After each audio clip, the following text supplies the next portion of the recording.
A few years back, I was staying at my girlfriend's dad's house with her for about a month. The house was situated in a beautiful but isolated spot, right between a massive lake and a huge stretch of deep, dense woods. Her dad owned many acres of this land, including a large section of those woods. Because it was so quiet and secluded, her dad had cleared this very narrow path through the trees.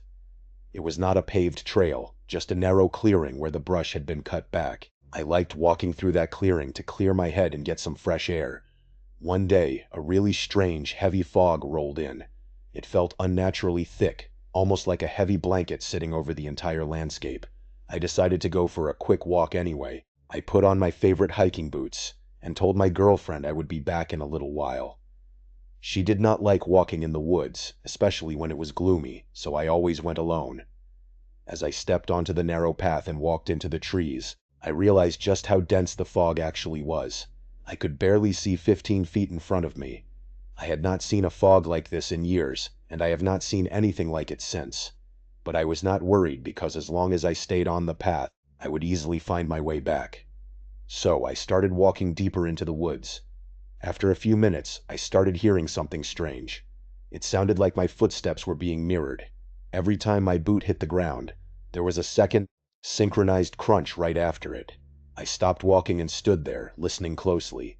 This was private property, so nobody else should have been out there. I kept my voice calm and called out a quick hello. I did not get any reply, and the woods went completely silent. I figured maybe it was just an echo or some small animal, so I kept going. The vibe in the woods was incredibly eerie. The thick gray fog was floating between the dark tree trunks, and the only sounds were the crunch of my boots and the evening crickets. It felt peaceful at first, but then I heard a sound that made my stomach drop. It was a low, painful moaning noise. It sounded exactly like an elderly man groaning in deep discomfort. At that point I knew I was not alone. It sounded like someone was seriously hurt. I started walking off the path toward the sound, calling out hello again. I stopped and tried to sharpen my senses, squinting through the gray mist. That was when I saw a figure. It was standing just far enough away in the fog that I could only see a dark, tall shape. I could not make out any facial features, just a very tall silhouette, and that figure was the source of the painful moaning sounds. I slowly crept closer, asking if they needed assistance. But as I walked forward, the figure did not seem to get any clearer. It was bizarre. I took a few more steps, but the distance between us was not changing. I yelled louder this time, and the moaning completely stopped. I took 2 massive steps forward, determined to see who it was, but no matter how much I walked forward, that figure seemed to stay the exact same distance away from me. That was when a wave of pure dread washed over me. I realized something was deeply wrong. I turned around and started walking fast back toward the clearing, heading in the direction of the house. After about 5 seconds, I looked back over my shoulder. My heart stopped. The figure was still there, right behind me, keeping the exact same distance. I freaked out and started running as fast as I could. My heart was pounding, and I was running out of breath quickly. Every time I glanced back, that dark figure was right there, hovering at the exact same distance behind me. I say hovering because as I ran, I realized I could not see any legs or feet moving. It just looked like a tall, dark apparition floating effortlessly through the fog. I finally burst out of the woods and ran into the open yard of the house. I stopped for a brief second to look back at the tree line.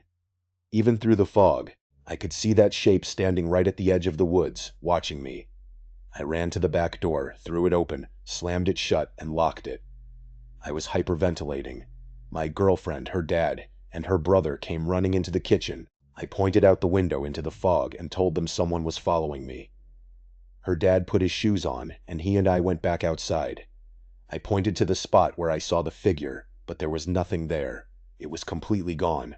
Her dad patted me on the shoulder and told me I did not need to worry. He reminded me that he and I were both 6-foot-tall guys, and we had 2 big dogs inside, so nobody was going to try anything. I forced a laugh and pretended to be fine, but inside, I was absolutely terrified. I have never believed in ghosts, but that encounter in the fog completely changed how I look at the world. To this day, just thinking about that floating figure sends shivers straight down my spine. A few years after that experience, I was in the process of moving from my parents' place in Staten Island to my new apartment in Manhattan. because buying brand new furniture is incredibly expensive. I was using apps like Craigslist and Letgo to find secondhand pieces. I had already secured the apartment, but I was still spending most of my nights at my parents' house while I finished setting everything up. One afternoon, I was browsing the Letgo app and came across a beautiful wooden dresser. It was listed for a really low price, and it matched the rest of my bedroom furniture perfectly. I immediately messaged the seller, a guy who went by the name of Jake. Jake was incredibly quick to respond. We agreed to meet up that very night. But there was a catch. Jake told me he worked late shifts, so the only time he could meet was after 10 o'clock at night. I did not have work that week, so I told him that was perfectly fine. We set the meeting time for 10:30 p.m. He gave me an address on a dead-end street right next to a small public park. I decided to head out a little bit early. I wanted to get there before 10:30 because, honestly, the later it got, the sketchier things felt. I arrived at the dead-end street around 10:15. It was an intensely foggy night. The mist was so thick that I could barely see if there were other cars parked along the curb. Literally seconds after I parked my truck and turned off the engine, my phone buzzed. It was a message from Jake. It read, "You are early, just give me a second and I will be right out." I sat there staring at my phone, feeling a cold sweat break out on my neck. How did he know I had just parked? There was no way he could have seen my truck pull up through that thick fog, unless he was standing outside, watching me from the darkness. I typed back okay and stared out the windows. As my eyes adjusted, I realized there were no normal houses on this street. It was an unusually isolated area with just a few small, dark buildings. A minute later, another message popped up. Jake wrote, "Come on out, the dresser is waiting out back." I stared at the message, wondering what he meant by out back. I could not see a backyard or any clear pathways. I got out of my truck and replied, asking where I should go.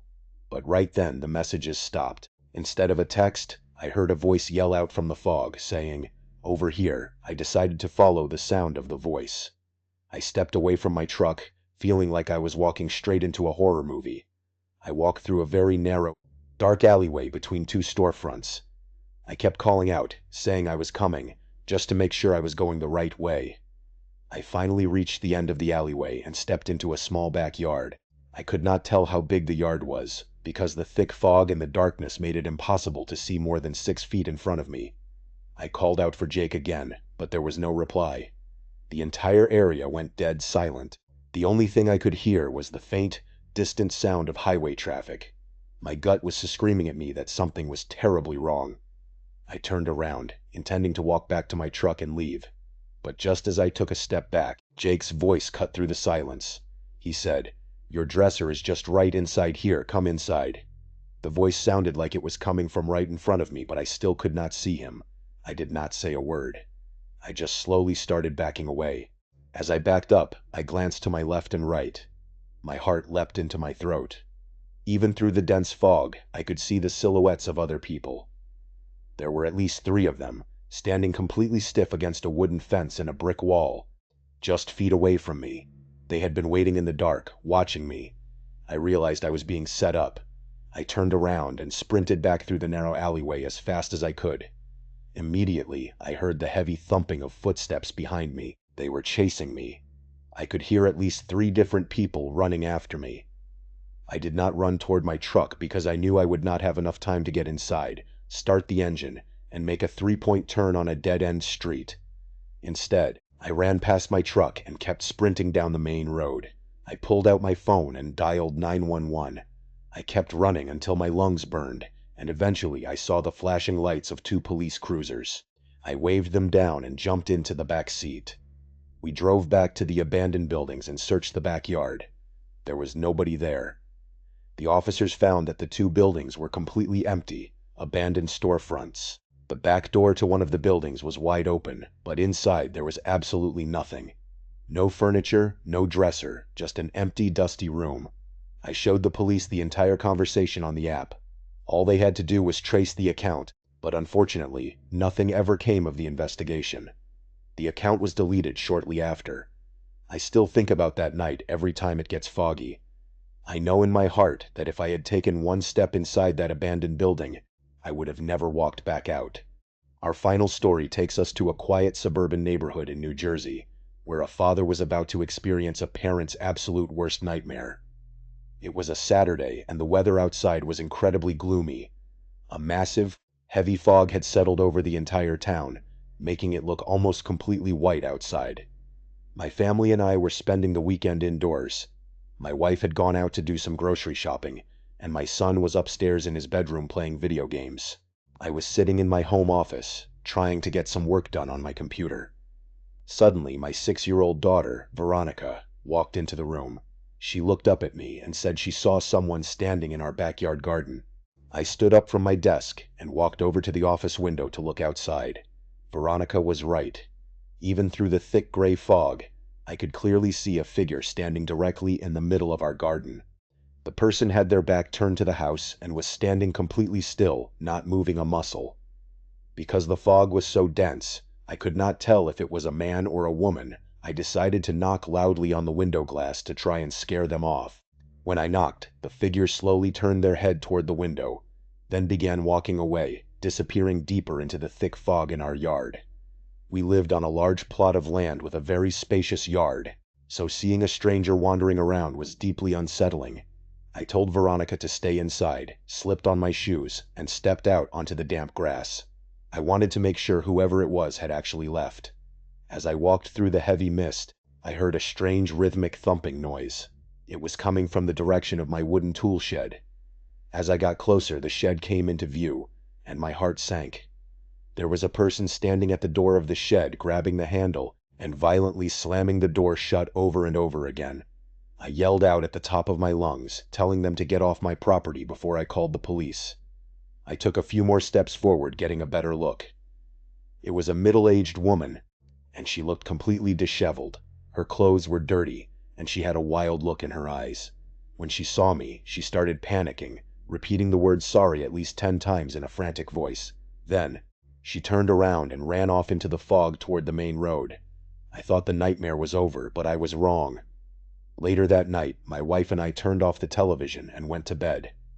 As we lay there in the quiet room, a sound from the backyard suddenly cut through the silence. It was that same rhythmic slamming noise. The woman was back at the shed. My wife was terrified, shaking in bed, and begging me to go outside and chase them away. I did not want to panic her, so I had not told her about the strange woman from earlier. I grabbed a heavy flashlight, put my shoes on, and turned on every single outdoor light on the house. I walked outside, yelling loudly to make myself sound intimidating. The slamming noise immediately stopped. The fog was still incredibly thick, and I had to walk all the way up to the shed to see anything.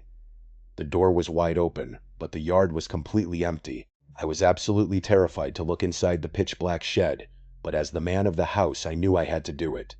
I took a deep breath, charged into the shed, screaming to scare off anyone inside, but it was completely empty. I quickly closed the door, twisted the lock on the handle, and yelled another loud threat about calling the police into the darkness. I walked back to the house, turned off the outdoor lights, and headed back toward my bedroom. But as I walked down the hallway, I saw Veronica standing there, crying. I knelt down and asked her what was wrong. She looked at me with tears streaming down her face and whispered that I needed to look out her bedroom window. Those words made my blood run cold. I ran into her room, keeping the lights off, and looked out the glass. My heart stopped. That disheveled woman was standing right outside Veronica's window, desperately trying to slide the lock open from the outside. Up close, her face was absolutely horrific. Her skin was dry, cracked and sagging, and her hair was wiry and gray. She looked extremely unstable and dangerous. I lost it. I screamed at the top of my lungs for her to leave us alone, and I reached for my phone to call 911. The woman immediately panicked and ran off into the foggy night. When the police arrived, they searched the area, but she was long gone. They could only put out a radio alert. It has been less than a week since that night, and just yesterday, I went outside and found my shed door wide open again. I am absolutely terrified for my family, and I cannot shake the feeling that one of these nights we are going to wake up, and she will be standing right inside our house. Thank you so much for watching. Let me know what you thought of today's episode in the comments. And remember, we have a whole playlist of true crime episodes ready for you to binge right now. Until next time. See ya. About 3 years ago, my partner and I finally took the plunge and bought our very first home. It was a modest place. Nothing too flashy, but it was ours, and the neighborhood felt incredibly welcoming. Our neighbors on both sides were wonderful, friendly people who always had a smile and a wave for us when we crossed paths. Life was genuinely good. It was so comfortable, in fact, that about 18 months later, when those very same neighbors decided they were going to sell their house, we found ourselves in a unique position. Their house was quite a bit larger than ours, and boasted several luxuries we had been dreaming of, like a spacious driveway, a garage, and a proper bathtub to relax in after a long day. We realized we could not let this opportunity pass us by. So we made an offer, bought their house, and put our old modest house right next door up for sale. We wanted to make sure the old place went to good hands, so we sat down and read through several motivation letters from potential buyers. After a lot of consideration, we chose a Polish couple who seemed very eager to move in. When we met them, they only spoke to us in English, rather than the Dutch we usually spoke with everyone else in the area. But honestly, everything seemed completely normal at first. They asked us for a few general tips about the house and the neighborhood, and we shared some pleasant, small-scale small talk. Looking back on those early days, though, I realized that was just the calm before a massive storm. Even before the major incidents began to unfold, things started to feel just slightly off. We began experiencing bizarre disturbances coming from their side of the wall at the strangest hours of the night. Sometimes, right around midnight, we would hear heavy, aggressive banging, or incredibly loud music would suddenly start blasting through the walls without any warning. It was not a constant, everyday occurrence, but it happened enough to make us feel uneasy. It made us realize we did not truly know who was living just a few feet away from us. The first real red flag popped up on an ordinary day when the husband came home with severe damage to both sides of his car. It looked terrible, like he had scraped against a metal guardrail at high speed, on both the driver's side and the passenger side. When we saw him in the driveway and politely asked what had happened, he gave us an incredibly clumsy, fabricated excuse.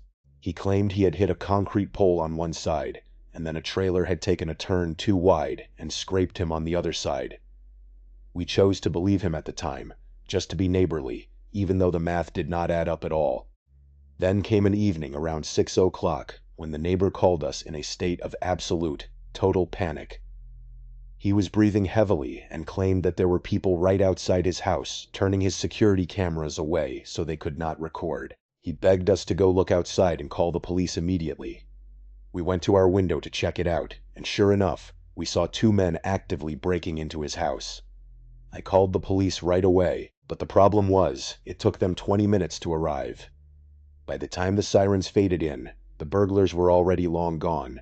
During the chaos, the neighbor's wife came racing into the street in her car, parked it haphazardly, and frantically ran inside to check on her sweet little French bulldog, and to speak with the police officers who were already there. Around that same time, I decided to walk my own dog, mostly out of curiosity to see what was happening. As I was walking down the block, I saw the husband park his car 3 streets away and slowly walk back to his house on foot. It looked exactly like he was trying to hide his vehicle from the police, but that thought did not fully register in my mind at the moment. Later on, when we checked our own doorbell camera footage from that evening, we saw something very disturbing. The footage captured the burglars standing on the porch before the break-in, calmly discussing which house to target, and they were speaking to each other in Polish. Strangely, nothing was stolen from the house, and no one was caught. I explicitly told the police officers that the whole thing felt like a planned setup, but I never heard back from them about it. Exactly a week later, I was attending a housewarming party for a friend when my partner sent me a text message. He said the music next door was blasting insanely loud again. Just a few minutes after that, my phone rang. I answered, and my partner's tone had completely changed from annoyed to pure, unadulterated terror.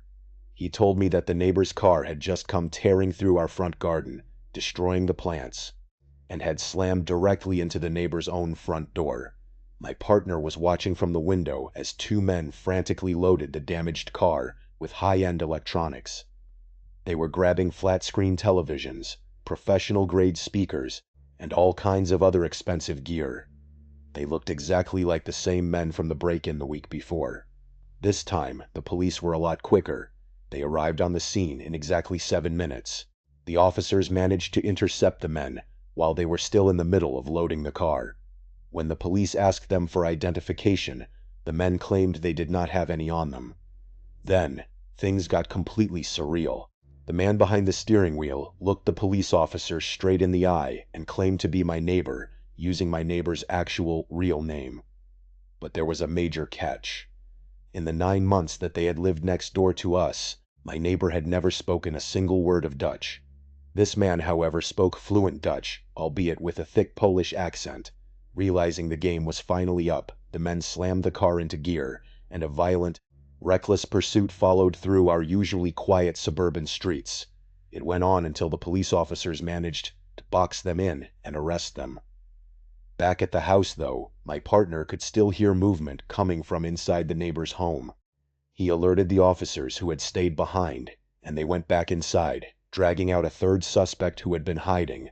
As we were sitting inside our own home with an officer to officially report the damage to our front garden, our doorbell rang. We turned around, opened the door, and there he was.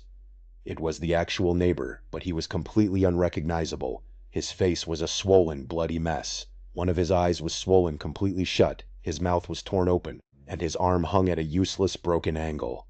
His skin was covered in what looked like defensive stab wounds. He looked feral, highly aggressive, and utterly broken. The police officer tried to step in and help, but the neighbor flat out refused to file a report or cooperate in any way. Since the victim of this obvious assault would not speak or accept help, the officer had no choice but to let him go back to his house. Later that night, the neighbor rang our doorbell again. He was trembling from head to toe. He stood there and confessed to us that he had cheated on his wife, and he claimed that she had sent these people to take him out. He begged us to let him sleep at our house for the night. Terrified of getting dragged into this dangerous underworld drama, we refused to let him in. Instead, my partner offered to drive him directly to the hospital. We dropped him off at the hospital at around 10:30 that night. We told him we were going to stay somewhere else for the evening, because we simply did not feel safe in our own home anymore. But the truth was, we did not go anywhere else. We went straight back home, locked every single door and window, and tried to just breathe and calm our nerves. At around 1 o'clock in the morning, our dog suddenly started growling. It was a specific, low, threatening growl that he only ever uses when someone is standing directly at our door. We quietly checked the doorbell camera feed on our phone, and there he was. The neighbor was already back from the hospital. He was standing on our dark porch, repeatedly pressing the doorbell. We sat there in the pitch black, watching the glowing screen in absolute silence, too afraid to move. Then, after what felt like an eternity, we saw the headlights of a car turn onto our street. The neighbor immediately panicked. He scrambled off the porch and ran to hide behind our cars in the driveway, crouching down in the shadows. Watching this bloodied, broken man lurking in the dark behind our own vehicles was one of the most unsettling, creepy things I have ever witnessed. The car stopped in front of the house, and a woman got out. It was his wife. She walked slowly toward her front door, paused, and glanced over at our driveway. She spotted him hiding there. We held our breath, waiting for a violent confrontation or something even worse to happen. Instead, she walked over to him. As she stepped into the pale yellow glow of the street lamp, she suddenly began to wail. It was a haunting, guttural crying sound that echoed through the empty street. The husband did not say a single word. She kept asking him questions, her sobbing getting louder and louder, cutting through the cold night air. Eventually, they both got into the car together and drove away into the night. We did not see either of them again for 3 days. We did not even know where their little dog was during that time. Eventually, the wife returned to the house completely alone. She found the dog waiting inside, and when she saw us, she told us that she did not think she would ever see her husband again. Whatever the real story was behind all of this, whether it was drugs, heavy debt, or a marriage that had turned lethal, I realized one thing. I do not think I ever want to know the truth. This second story actually started back in 2017, when I moved into a new house in the suburbs of Montreal, Canada, with my parents and my little sister. Before I get into the most intense part of what happened, I need to explain a few key details about my bedroom, and how it was situated in the house so that you can understand everything from my perspective. The house we moved into was a split-level home, which means it had staggered floor levels connected by very short flights of stairs. My bedroom was not on the main floor, and it was not down in the basement either. It sat exactly in between the two, right at ground level. One wall of my room shared space directly with the garage, and the opposite wall had a large window that looked out into our backyard. At the time, that window was covered by vertical plastic blinds, but several of the panels were completely missing. Because of this, even when the blinds were fully drawn and closed, I could still easily see outside into the yard through the wide gaps. On the garage side of my room, I had a large closet with sliding mirror doors. This setup meant that when I was lying in my bed, no matter which side I turned to face, I could always see my backyard window reflected back at me in the mirror. I first started noticing things about a year after we moved into the house, when I was 15 years old. I had a lot of trouble falling asleep back then, so I had a routine of watching YouTube videos on my tablet late into the night. One night, I heard a faint sound coming from just outside my window. I had left the window open because it was an incredibly hot summer night, and we had not bought an air conditioning unit yet, so I had to rely on whatever breeze I could get. After hearing what sounded like light footsteps or shuffling in the grass, I quickly paused my video and set the tablet down to listen. The noise stopped the exact moment I paused the video. This made me think it had probably just been an audio effect from the video I was watching, or maybe just my active imagination playing tricks on me. I resumed the video, and a few seconds later, I heard the shuffling sound again. I looked to my left, staring directly toward the window, but I did not see anything out there in the dark. Eventually, I fell asleep. For the next few nights, everything was quiet and nothing happened. But then, a couple of nights later, during my usual late-night routine, I heard the shuffling sound again. I paused my video and listened closely, keeping still for much longer than I had before. This time, I swear I could actually hear faint, steady breathing coming from the other side of the screen. I glanced at my window, but once again, there was nothing visible. I tried to convince myself that my mind was just playing tricks on me because I was tired, so I turned over to face my closet instead. As I picked my tablet back up to resume my video, I happened to look at the mirror doors. Through the reflection, I saw something move right outside my window, visible through one of the wide gaps in the plastic blinds. A cold chill ran straight down my spine. I got out of bed immediately, ran upstairs, and went to wake up my parents. I decided it was much better to be safe than sorry. I told them exactly what I had heard and what I had seen in the reflection. Even though my dad clearly doubted my story, he grabbed a flashlight and went outside to check the backyard. A few minutes later, he came back inside and told me he had checked every single corner of the yard and did not see a thing. He explained that if someone had actually been out there, he would have heard them come in through our squeaky metal gate, or he at least would have heard them running away when he opened the door. He also checked our Ring camera, which showed absolutely no one walking around the sides of the house toward the back. I suggested to him that the person could have easily jumped over the fence into the neighbor's yard to hide, but he quickly shut that idea down. He told me we lived in a very safe neighborhood, and that I really needed to stop watching so many scary movies late at night. Unfortunately, I chose to believe him, and I went back to my bed. Every couple of weeks, or sometimes months after that night, I would hear those same noises again. Each time it happened, I forced myself to believe it was all just in my head, and I would try to focus entirely on my videos, or try to force myself to fall asleep. When winter finally came, and the entire backyard was covered in deep snow, the noises stopped completely, and I eventually forgot about the whole thing, but the following spring, it started up all over again. It did not happen all the time, maybe once or twice a month at the very most, and it was always well past 11 o'clock at night. I tried my best to ignore it, even when the noises sounded like very clear, heavy footsteps, or deep, distinct breathing right outside the screen.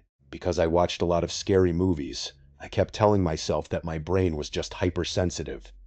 I started avoiding looking at the window altogether. Part of me was absolutely terrified of being proven right, but one night, against my better judgment, I decided to look. I did not look directly at the window because that felt too terrifying. Instead, I looked at the reflection in my closet mirror, This time, I swear I saw the clear silhouette of a person standing perfectly still. I ran upstairs to my parents again, and once again, after checking the yard, my dad told me the exact same thing he had the year before, and once again, I chose to believe him because the alternative was too scary to face. This cycle went on for a long time. I started going to bed much earlier, watching my videos with the volume turned up high or wearing headphones, and completely avoiding looking at my mirror or my window. The noises always stopped when the weather turned cold, and they always returned in the mid-spring. Then came a night in early December of 2021. There was a massive windstorm howling outside. I was sitting in my room, watching a live stream with my boyfriend over Discord, when I decided to go to the kitchen to grab a glass of water around 11:30 at night. On my way there, I noticed my parents sitting together in the living room. It caught me completely off guard because they rarely ever stayed up that late, let alone sat out in the living room in the dark. Their faces looked incredibly tense and preoccupied. I asked them if everything was okay, but they quickly brushed it off and assured me it was nothing. I assumed I had just walked in on a private conversation, so I turned and headed back toward my room. As I reached the stairs, flashes of bright red and blue light caught my eye through our front window. A police car was pulling directly into our driveway. My parents immediately stood up as if they had been waiting for it, and they rushed me back down to my room, telling me they would call me if they needed me. I wanted answers, but I knew it was not the right time to push them. Not even 2 minutes later, my dad called me back upstairs.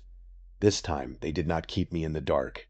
My dad explained that about 20 minutes earlier, during the height of the windstorm, he had stepped out into the backyard to make sure none of our patio furniture had been blown over. As he was scanning the dark yard, he noticed the light from my bedroom window was illuminating something standing right next to it. As his eyes adjusted to the darkness, he realized with horror that it was a man, standing completely motionless, staring directly into my room through the gaps in the blinds. My dad screamed at the man and started running toward him. The intruder immediately turned and fled, jumping over our high back fence effortlessly, as if he had done it 100 times before, and disappeared into the neighboring yards. In that exact moment, everything I had feared and complained about for years stopped being a silly possibility and became an undeniable fact. I had not imagined any of it. Someone really had been standing out there, watching me in the dark. Terrified, my parents called the police immediately. Then, my dad went over to knock on our back neighbor's door to warn her that a prowler was loose in the yards. But the older woman who lived there did not even open her door. Instead, she just yelled through the closed door for them to leave her property, or she would call the cops on them. The police eventually arrived, but since my dad had not gotten a clear look at the man's face in the dark, there was not much they could do besides promise to increase patrols in our neighborhood and recommend that we install security cameras, which we did the very next day. In retrospect, that back neighbor's aggressive reaction still feels deeply suspicious to me. Why was her very first response to threaten my parents when they were just trying to warn her about a prowler? It raises so many unsettling questions. Was she living with the man my dad saw? Had she seen him out there too and thought my dad was the prowler? Did I actually know the person who had been standing outside my window for years? Or was it just some creepy local who noticed a teenage girl's bedroom window with poorly covered blinds and decided to take advantage of it? Did he only want to watch, or was he slowly working up the courage to do something much worse? Even now, those questions haunt me. Knowing that someone was actually there the entire time makes every single sound I brushed off, every breath I thought I imagined, and every dark silhouette I forced myself to ignore feel so much more terrifying. I have since switched to a different room in the house, and I still cannot look at windows facing our backyard the same way. Thankfully, my new room faces the street. What scares me the most is not just that it happened, but how long it went on without anyone believing me, and how easily it could have kept going. This third story took place on a freezing cold winter day in mid-December, back when I was 15 years old. My family and I lived in a suburban area of Alberta, Canada, inside a small apartment. We were rapidly running out of space, and with my new little sister on the way, my parents knew we had to find a much bigger place to live. It seemed like incredibly good luck at first, because we found a house just a few blocks down the street that was selling for an unbelievably cheap price. Granted, the house was not the best looking place on the block, and it was not in the absolute best neighborhood, but it had plenty of room for us to grow. Best of all, with the money we saved on the purchase price, we could afford to renovate it to our heart's content. My dad ended up doing most of the renovations himself, with the remaining budget we had left. He focused mainly on the basement, because it was almost completely unusable in the state we bought it. He spent weeks cleaning it out, putting down brand new carpeting, reinforcing the support beams, fixing up the basement bathroom, and putting up fresh wallpaper. He even let me choose the wallpaper pattern myself, which made me feel really proud of my new room down there. For the first couple of months, living in the new house was absolutely great. I was really enjoying having my own large space, until the first highly questionable moment occurred. It was my father's birthday, and to celebrate, the entire family had gone out to a nice restaurant for dinner. Everything went perfectly until we drove back up to the house and saw our front door standing wide open. My mom was instantly shaken to her core. She begged my dad to drive us away from the house immediately while she dialed the police. But my dad, being protective, grabbed a large, heavy metal wrench from his toolbox in the back of his truck and went inside the house alone to search for the intruder. My mom and I waited in the truck, terrified, for 5 excruciatingly long minutes before the police officers finally arrived on the scene. They rushed inside and searched the house, eventually finding my dad. He came back out to the truck and told us that nothing was actually missing, and they had not found anyone hiding inside. However, some of our personal items had clearly been moved around or knocked over. Specifically, several of the books on my bedroom bookshelf had been pulled out and left in disarray. The police officers finished their sweep and confirmed the same thing. We were all still very paranoid, but we eventually went back inside and tried to get some sleep. From that day forward, though, I started hearing really strange noises coming from inside the walls, and sometimes from directly underneath our basement floor. My bedroom was down there in the basement, but I always dismissed the sounds as just the old pipes settling. After all, it was a very old house. But then, one night, something completely unexplainable happened. It was around 2 o'clock in the morning, and I was secretly playing with my Nintendo DS under my covers. I had the volume turned completely off, so my parents would not realize I was still awake. That is when I heard it. It was a very clear, distinct sound of laughter coming from directly inside the wall right next to my bed. My heart froze in my chest, and my eyes went wide with fear. I had absolutely no idea what I should do. Should I ignore it? Should I scream for my parents? Should I try to investigate it myself? I decided to just lie there perfectly still to see if the noise would happen again. But after about 30 minutes of laying as still as a stone, I convinced myself that it must have just been my sleep-deprived mind playing tricks on me, and I finally fell asleep. I woke up the next morning in my bed, and everything seemed completely normal. Despite that creepy laughter still being burned into my memory, I tried my best to push it out of my mind. I continued to hear those same strange wall noises every now and then over the next few weeks, but I eventually just accepted them as a normal quirk of the house. Then, the next major incident happened. By this time, my baby sister had already been born, because the basement bedroom was quite large, and my mom trusted me to keep an eye on her during the night. She moved her crib into my room so we could share the space. My mom still used baby monitors to keep track of us. She kept one parent unit in the living room and another one in the kitchen. One evening, my parents had gone out for a late-night dinner date, leaving me home alone to babysit and take care of the house until they got back. I was sitting in the living room watching a movie when I decided to get up and grab a quick snack from the kitchen. As I walked into the kitchen, I started hearing incredibly odd noises coming through the baby monitor receiver sitting on the counter. My heart sank instantly.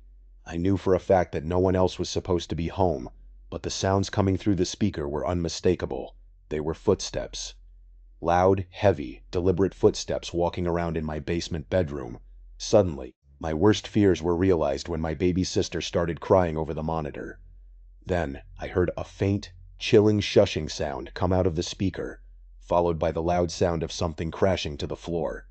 I panicked. I did the very first thing that came to my mind, which, looking back on it now, was incredibly dangerous and easily could have gotten us both killed.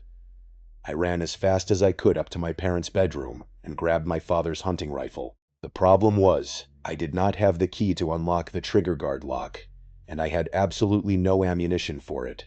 I figured I would just carry it and pretend it was loaded, trying to cover up the trigger lock with my hand. I decided that if I was attacked, I would just use the heavy wooden stock of the gun to defend myself. All I cared about was getting my baby sister to safety. When I reached the basement door, I opened it as quietly as possible and crept down the wooden steps, turning to face my sister's crib. No one was standing there, but she was crying hysterically, and the baby monitor transmitter was lying on the ground on its side. I mustered up every single bit of courage I had and yelled out into the dark room that I was armed and they needed to come out before I found them. There was no response. I quickly scooped my baby sister out of her crib and ran back up the stairs. I shut the heavy basement door behind me and wedged a wooden chair tightly under the handle to keep it locked. Then, I called my parents. They immediately called the police and started driving home as fast as they could. The police officers actually got to our house before my parents did. They made me sit safely in the back of their patrol car with my sister while one of the officers went inside to search the house. When my parents finally arrived, I explained everything that had happened. They looked incredibly confused but very concerned. They knew I was not the type of kid to make up a story like this. The police officer eventually came back out of the house, shook his head, and told us that the house was completely clear. He said there was no sign of anyone inside. Just as the officers were about to pack up and leave, my dad looked at them with a worried expression and asked if they had checked behind the bookshelf in my room. I was extremely confused by his question. The bookshelf in my bedroom was built directly into the wall, so I had no idea why my dad would ask them to look behind it.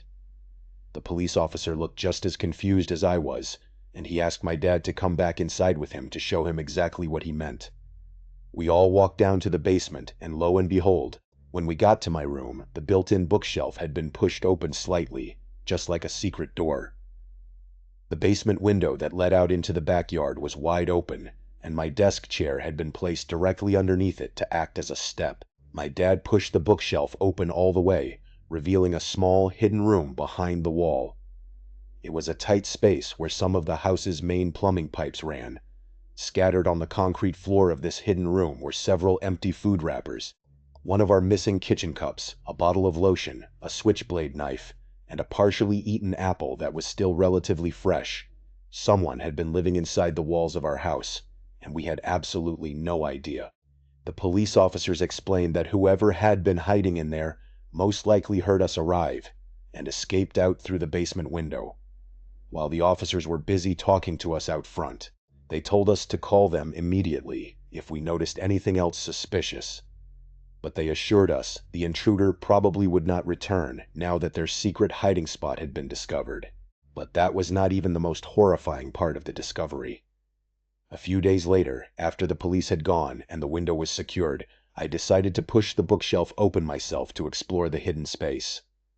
As I was looking around the dark room, I noticed a tiny clean hole drilled through the drywall. I leaned in closer and looked through the hole. It lined up perfectly, pointing directly at my bed and my dresser. Whoever had been living inside our walls had been using that tiny peephole to watch me sleep, watch me get dressed, watch me play my video games, and listen to me talk on the phone. They had been watching my entire life unfold from just inches away. I am an adult now, and I live in my own apartment with my boyfriend. My parents, however, still live in that same house today, 5 years later. To this day, I still worry about them constantly, and I pray that whoever was hiding in those walls never decides to return. Thank you so much for watching. Let me know what you thought of today's episode in the comments. And remember, we have a whole playlist of true crime episodes ready for you to binge right now. Until next time, see ya. There is a highly unsettling feeling that comes with being completely alone in a house that is surrounded by miles and miles of empty land. For a young woman and her boyfriend, this exact feeling became an absolute reality one Saturday night a few years ago.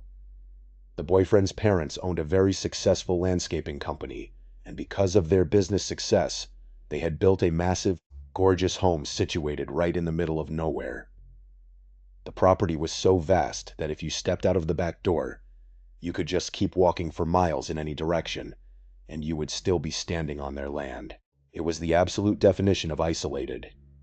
The long driveway leading up to the main house was unpaved and winding, cutting through dense patches of trees before finally opening up to the main estate.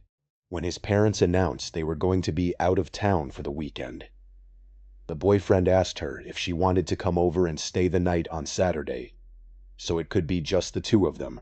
He thought it would be a great opportunity for them to have some quiet time together.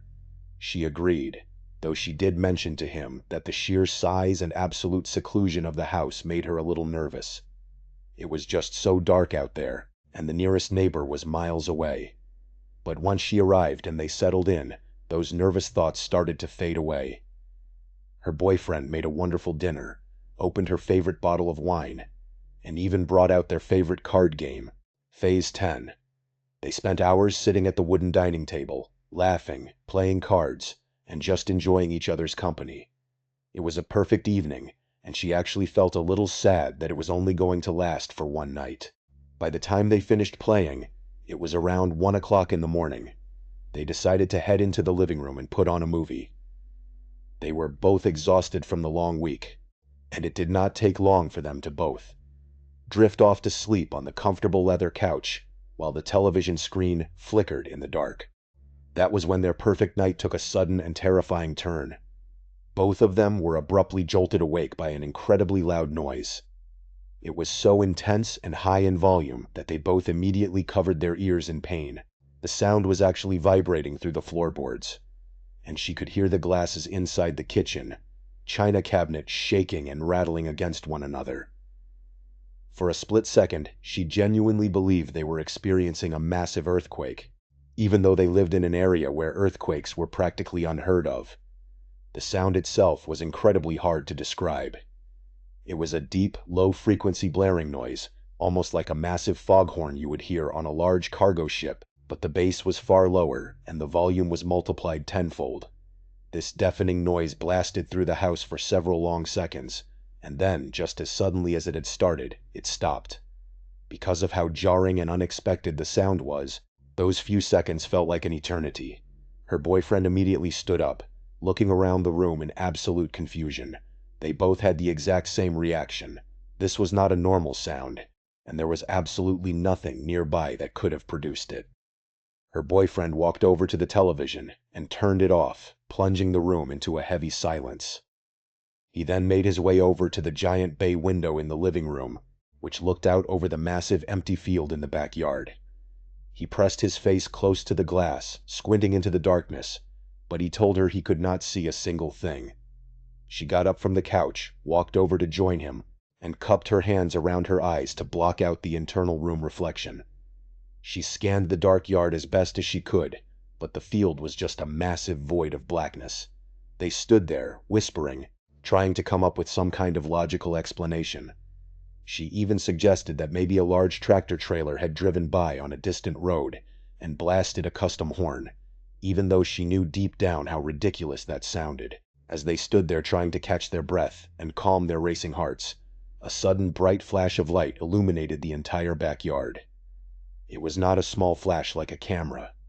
It was a massive blinding flash of white light, like a bolt of lightning, and it was so bright that it completely lit up the dark living room. They both gasped and pressed themselves against the window again, but once more the yard was completely empty. There was no thunder, no storm clouds, and no rain. The sky was perfectly clear. At this point, the uneasy feeling turned into genuine panic. Her boyfriend decided that they needed to turn off every single light in the house so they could see outside better without being seen themselves. She was terrified of sitting in the pitch-black house, but she knew his logic made sense, so she agreed. They quietly moved into the kitchen, which sat on the side of the house, and began looking out of the side windows. As they stood there in the dark, they suddenly saw a glow of light coming from the rear of the property.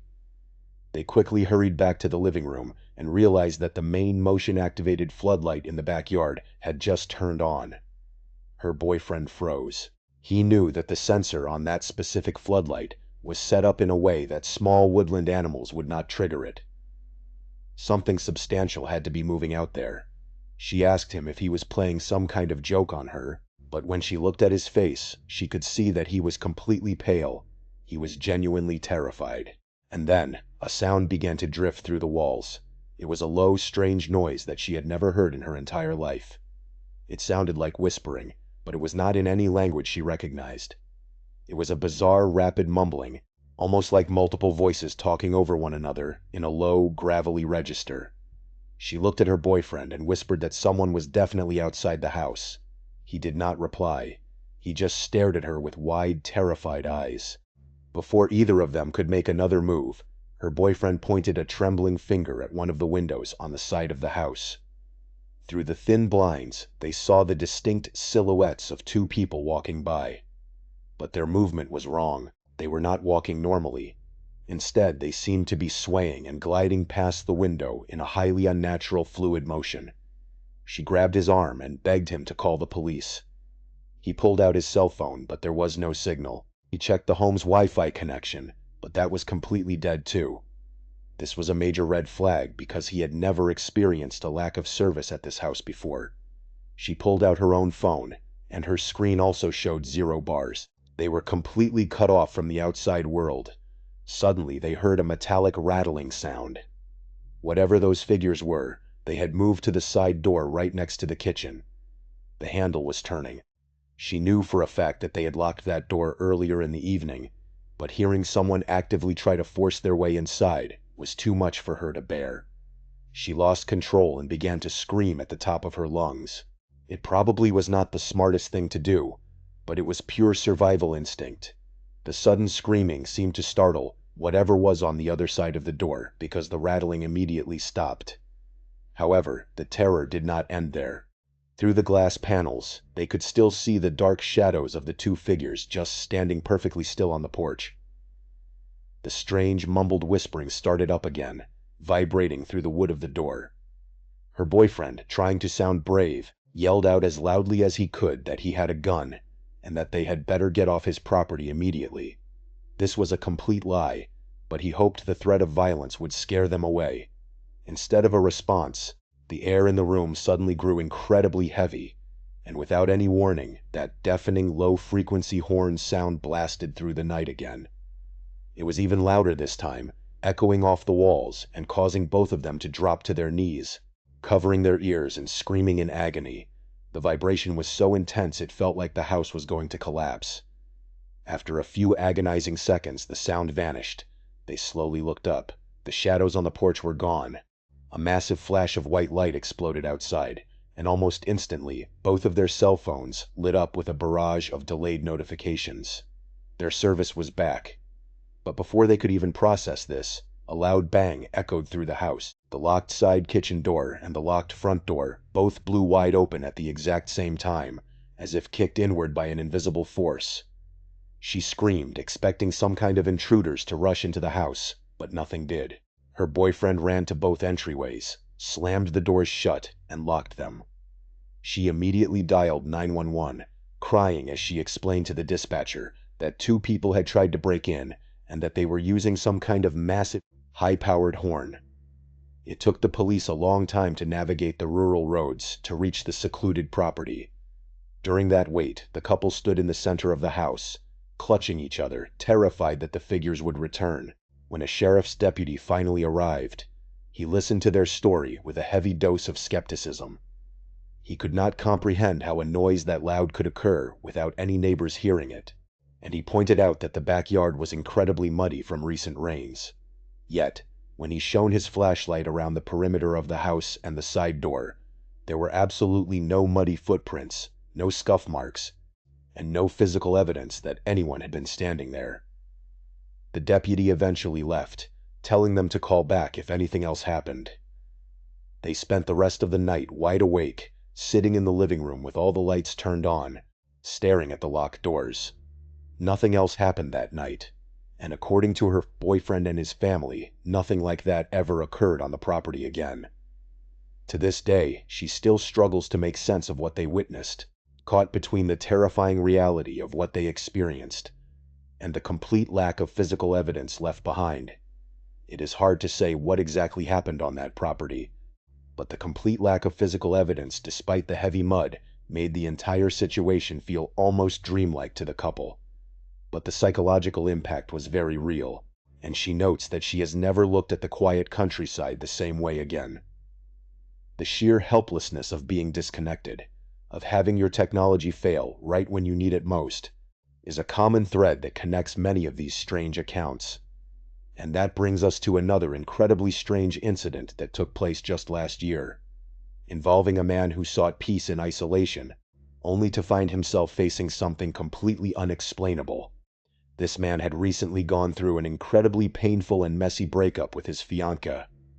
They had spent years together building a life, but the relationship had slowly deteriorated into a toxic cycle of resentment. Instead of staying in their shared home and enduring endless, exhausting arguments over their belongings, he decided to make a clean break. He packed up his personal items, loaded his black Labrador retriever named Zemo into his car, and decided to give the house to his ex-fiancée. He just wanted to escape the drama and start the next chapter of his life. Fortunately, his parents owned a small camp house located on the shores of one of the largest lakes in the region. It was a beautiful little property, but because the local climate was cold and miserable for 9 or 10 months out of the year, his parents only ever used the cabin during the peak summer months.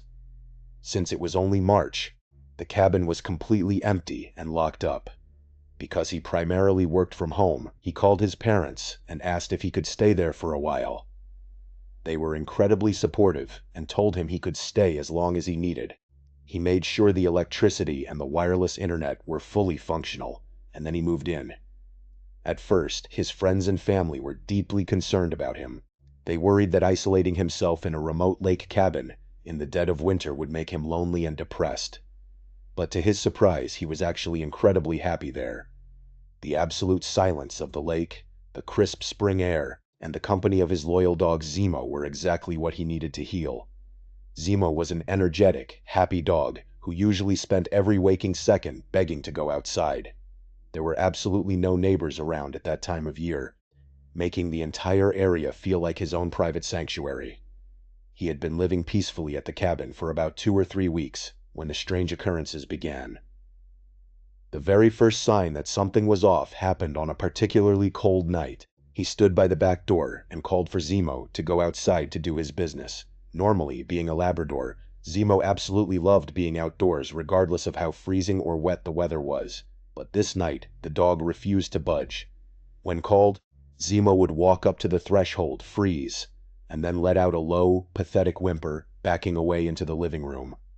This was completely out of character for him. Thinking the dog was just being stubborn, the man decided to step out onto the back deck himself to show Zemo that it was safe.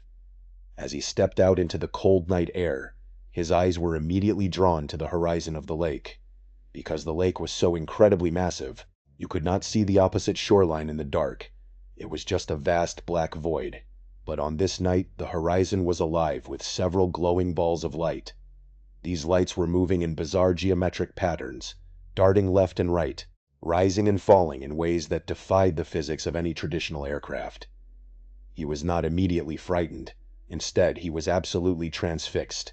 He stood on the deck, watching the lights dance across the sky.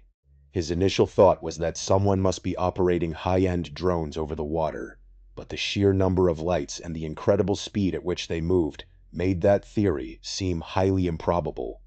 There had to be dozens of them. Suddenly, as he watched, the lights stopped their erratic movement. In the blink of an eye, they all shot straight up into the night sky at an impossible speed and completely vanished from sight. The moment the sky went dark again, Zemo walked calmly out onto the deck, completely relaxed as if the danger had passed. The man went to bed that night with his mind racing, trying to find a logical explanation for what he had just seen.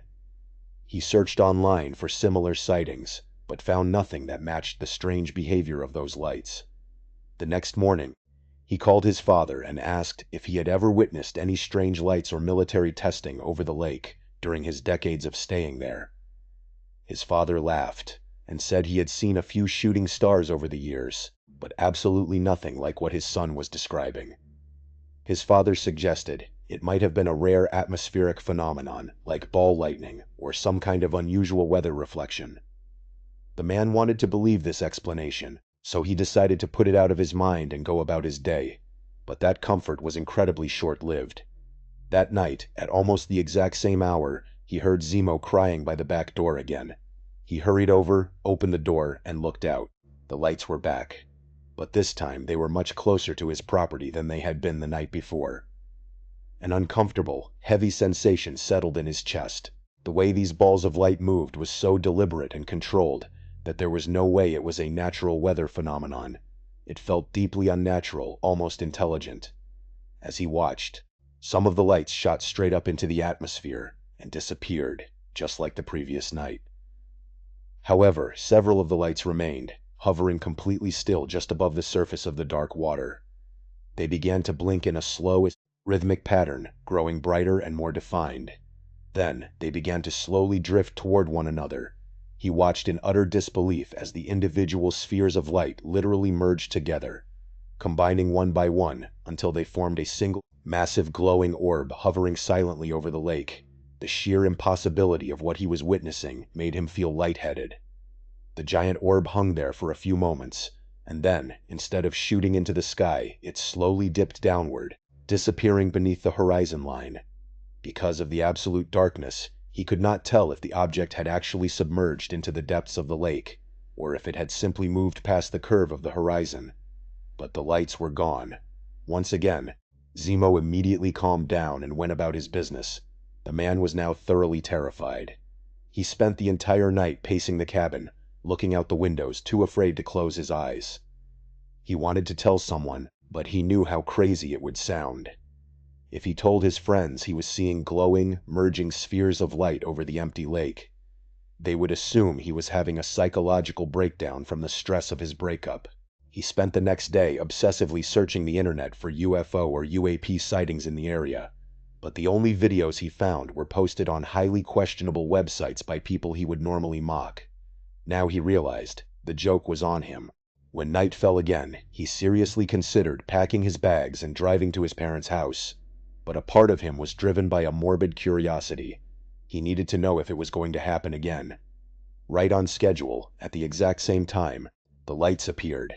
This time he actually saw them manifest. They did not fly in from the distance. They literally just popped into existence in the sky, as if a switch had been flipped. But this night was different. Instead of darting around rapidly, the lights moved in a slow, synchronized manner. One light would glide forward, then stop, and then another would follow. It was a highly coordinated movement, and to his horror, he realized they were heading directly toward his shoreline. As they drew closer, a faint, low-pitched humming sound began to echo through the quiet air. It sounded exactly like the physical hum of an old fluorescent light bulb, vibrating with electrical energy. The lights were now close enough that he could see they were perfect, solid spheres of pure luminosity, casting a bright glow onto the surface of the water. Panic seized him. He stepped back into the cabin, slid the heavy glass door shut and locked it, but he could not force himself to look away. When the lights reached his backyard, their slow movement suddenly shattered. They became incredibly erratic, shooting off in random directions. They zipped across his lawn, slammed into the siding of his house, zipped through the branches of the nearby pine trees, and dove into the shallow water near his dock. It looked as if his entire property was being bombarded by silent, glowing fireworks. He collapsed to the floor, grabbing Zemo and covering his face, waiting for the impact of shattered glass or fire. But as he lay there, he noticed that Zemo had stopped whimpering. He slowly opened his eyes and looked around. The backyard was completely dark. The lights were gone. He crept over to the glass door and stepped outside with a flashlight, expecting to see scorched earth, broken branches, or damage to his home. But there was absolutely nothing. There was not a single scratch on the house, no burnt leaves, and no physical trace that anything had ever been there.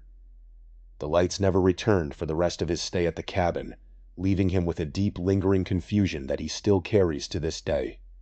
He remains anonymous to this day, still living with the quiet burden of knowing that something came to the edge of his parents' property that night, played with the very laws of physics, and then vanished back into the depths of the lake, as if it were nothing. It makes you wonder how many other lakeside cabins sit empty in the colder months, hosting visitors that the owners will never know about. While some unexplainable events occur near water or remote houses, others take place deep within the ancient forests that cover the country, where the sheer density of nature seems to hide things that we cannot comprehend. This final story is perhaps the most unsettling of all, because it involves not just strange lights, but a direct, physical encounter and a terrifying loss of time. The man who experienced this, whom we will call Robert, was a family man who had recently inherited a large, vintage recreational vehicle from his late father. His father had spent years meticulously maintaining the vehicle, and it held a lot of sentimental value. To celebrate his inheritance and spend quality time with his family, Robert decided to take his wife, Rachel, and their 2 young children on a massive cross-country road trip. They spent weeks driving through different states, enjoying the incredible scenery and visiting national parks. Eventually, they pulled into a highly rated campground situated in a deeply forested and mountainous region. Originally, they had only planned to stay for a single night, but on their first afternoon, Robert's son met another young boy at the camp's playground, and the two became instant friends. Seeing how happy his children were, Robert and Rachel decided to extend their stay for a few additional nights so the kids could play. The campground itself was incredibly vast. In the center of the property, there was a large developed communal area with a camp store, playground, and bathrooms where families could gather. But the actual campsites were scattered miles apart throughout a dense wilderness of towering pine trees, rocky meadows, and fast-flowing rivers. Robert chose a highly secluded spot on the outer edge of the campground, far away from any other campers, which was exactly how he preferred it. One of the reasons Robert insisted on such a secluded spot was because of a personal secret. He had a stubborn lifelong habit of smoking cigarettes. His wife and children believed he had successfully quit smoking over a year ago, and because he did not want to disappoint them or expose his kids to the secondhand smoke, he had developed a strict routine of hiding it. Every single night, he would patiently wait in the dark RV until his wife and children were fast asleep. Once he was certain they were sleeping soundly, he would quietly slip out of the RV door with his lighter and a pack of cigarettes, heading into the woods to indulge his habit. Because the campground had a strict no-smoking policy in the communal areas, Robert would use his late-night cigarette breaks to take long walks into the surrounding wilderness. He had been a passionate hiker and camper his entire life, and despite his family constantly lecturing him about the dangers of hiking alone in the dark, he felt completely comfortable in the woods at night. He always carried a flashlight, kept a sharp eye on his surroundings, and never strayed too far from the main path. By their second night at the site, Robert had mapped out a perfect route. He had discovered a beautiful rocky ledge that overlooked a massive valley of dense treetops that stretched out as far as the eye could see. On his first visit to the ledge, he had sat on the rocks for over an hour, enjoying the absolute peace and meditating under the stars. It quickly became his designated smoking spot. The walk from the RV to the ledge took about 15 minutes along a narrow, winding dirt trail, which was the perfect distance to clear his head. On their third night at the campground, Robert waited for the clock to strike midnight before sneaking out. He quietly made his way down the familiar trail, reached the rocky ledge, sat down, and lit his cigarette. As he sat there in the silence, watching the smoke drift into the cool night air, he suddenly heard a highly unusual sound echoing from the woods behind him. At first, he tried to dismiss it, thinking his mind was just playing tricks on him in the darkness. But the sound persisted. It was a rhythmic, pulsating noise that sounded incredibly artificial. It was a distinct, repeating vibration, almost like someone making a deep, rolling sound with their mouth over and over again. It had a strange, metallic quality to it, and Robert knew with absolute certainty that it was not a sound made by any bird, mammal, or insect native to the North American wilderness. Unable to control his curiosity, Robert stood up from the ledge and began to walk slowly back into the trees, following the direction of the strange noise.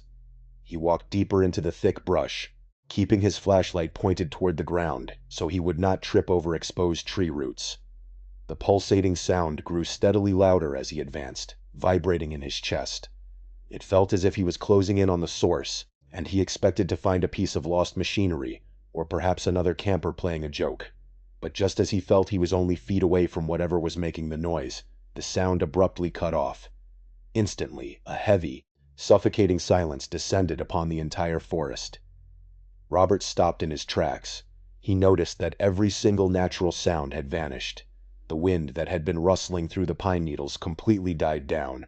The crickets and nocturnal bugs that had been singing loudly just seconds before were suddenly mute.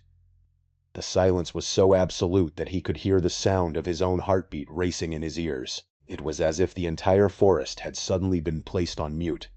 As he stood frozen in the pitch-black woods, he heard the faint, distinct sound of a branch snapping directly behind him. Robert spun around, shining his flashlight into the darkness. Standing approximately 10 feet away from him, partially obscured by the thick trunk of a pine tree, was a figure.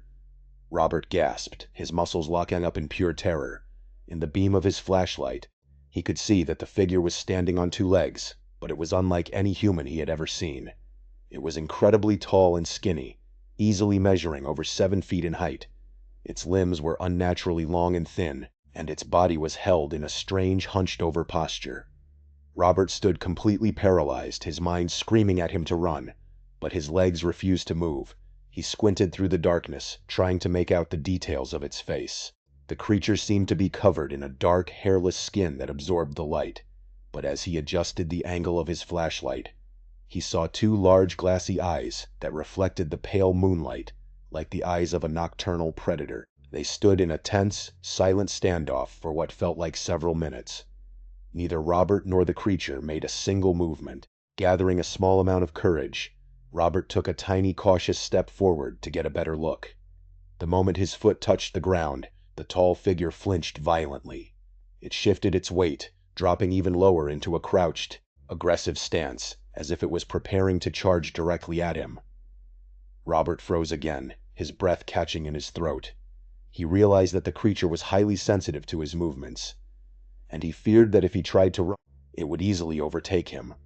He slowly began to shift his weight backward, preparing to retreat, but the creature seemed to sense his intention.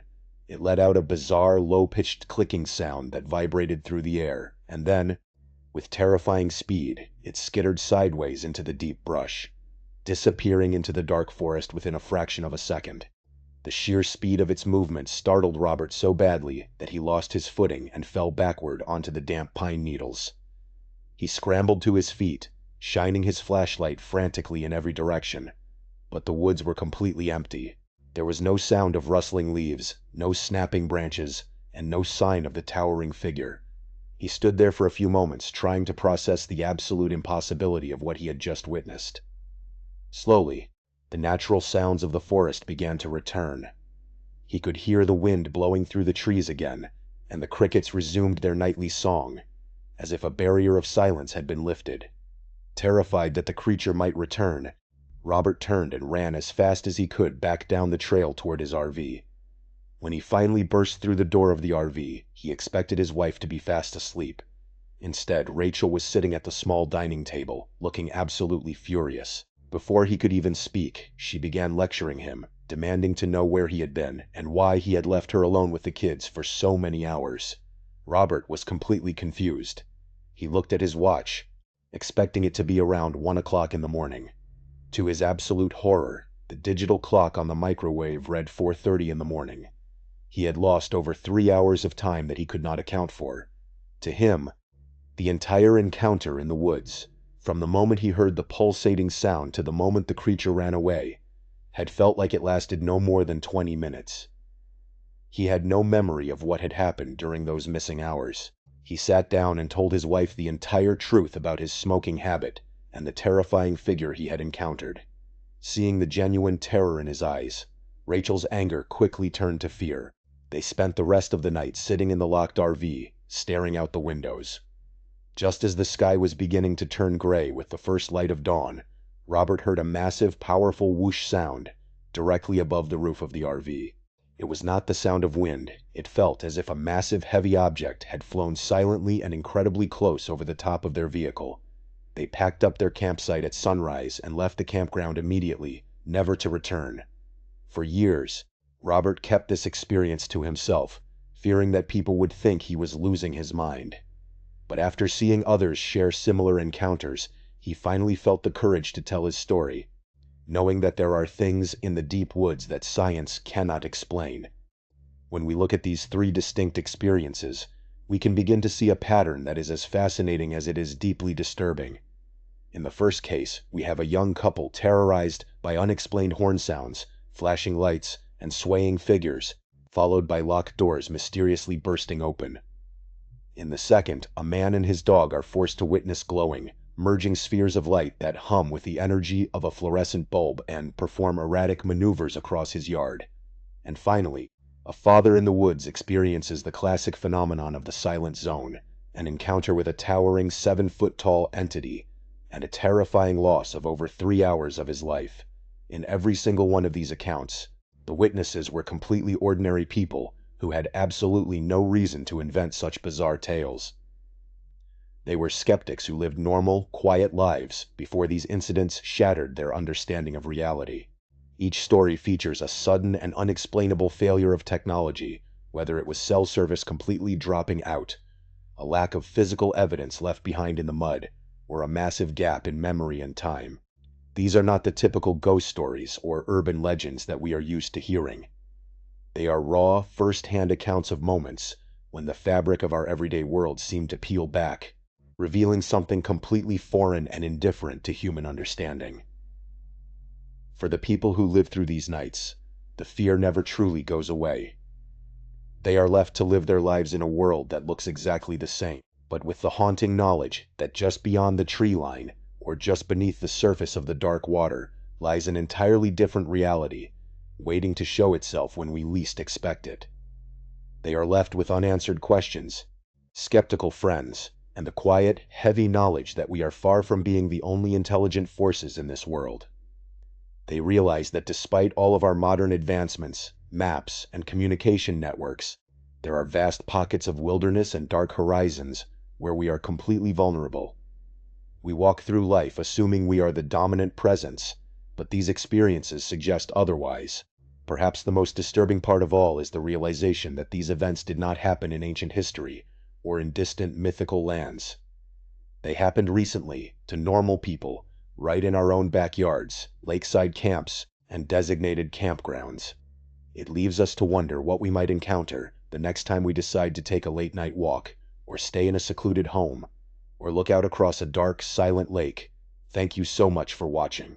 Let me know what you thought of today's episode in the comments. And remember, we have a whole playlist of true crime episodes ready for you to binge right now. Until next time.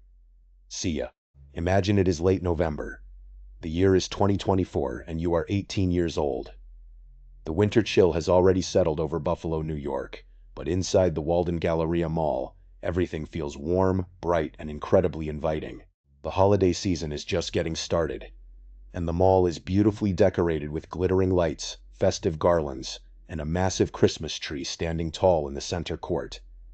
For some people, holiday shopping is a stressful chore to be delayed until the very last second, but for others, like Ashley, getting it done early is a satisfying routine. She actually loves the festive atmosphere. There is something incredibly comforting about walking through the crowded aisles while holiday music plays softly in the background, making the whole experience feel like a movie. On this particular Thursday evening, Ashley had already spent several hours wandering from store to store. Her arms were heavy with bags. She had stopped by Victoria's Secret to pick up a few things, then went to Zara, where she bought gifts for her brother and her father. After that, she spent quite a bit of time in Sephora, carefully selecting items for her mother and sister, along with a few treats for herself. By the time she was finished, she was absolutely exhausted. Her feet were aching, and she just wanted to sit down for a few minutes to gather her thoughts and rest her arms before making the drive home. And so, she found a quiet bench not far from the giant Christmas tree. The mall was scheduled to close soon, so the bustling crowds were starting to thin out. There were fewer people walking by with each passing minute, and a calm, quiet atmosphere began to settle over the massive shopping center. As Ashley sat there resting, a man walked over and sat down on the bench right next to her. Ashley looked over and estimated he was about 62 years old. He had a very thin frame, but with his kind eyes and gentle demeanor, he looked remarkably like a skinny version of Santa Claus. He seemed completely harmless, like a sweet, innocent grandfather. He struck up a conversation by cracking a simple joke about how heavy her shopping bags looked. Ashley laughed, feeling entirely at ease. They chatted for a couple of minutes about the mall itself. The man mentioned that he had been coming to this specific shopping center ever since it first opened its doors decades ago. He shook his head and expressed his worry that the mall might eventually shut down, as so many others had. But then the conversation took a slightly strange turn. The man looked at Ashley and told her that she looked exactly like his daughter. He pulled out his phone and swiped to a picture to show her. Ashley looked closely at the screen, but she did not see any resemblance whatsoever. In fact, the girl in the picture looked absolutely nothing like Ashley, and she did not look like the old man either. The girl in the photo appeared to be about 18 years old, which meant the old man looked old enough to be her grandfather, rather than her father. Ashley felt a sudden, subtle wave of awkwardness wash over her. She smiled politely, but she knew it was time to leave. She gathered her heavy shopping bags, stood up and said a polite goodbye. She walked quickly toward the exit, refusing to look back. She hated awkward situations and just wanted to get to her car and go home. Her drive home was normally very short, taking only about 10 minutes. Ashley lived with her family in a quiet, affluent neighborhood. However, her parents owned several properties, and they were frequently traveling, which meant she was often left alone in the large house with only her older brother, Cody. This particular night was no exception. Cody was a student at the University of Buffalo, and like many college students, he often went out with his friends on Thursday nights. The family home was located at the very end of a quiet cul-de-sac. This cul-de-sac was designed in a unique way. Instead of being a wide-open court, it featured a large circular patch of grass with several mature trees right in the center. It looked and functioned much more like a traffic roundabout.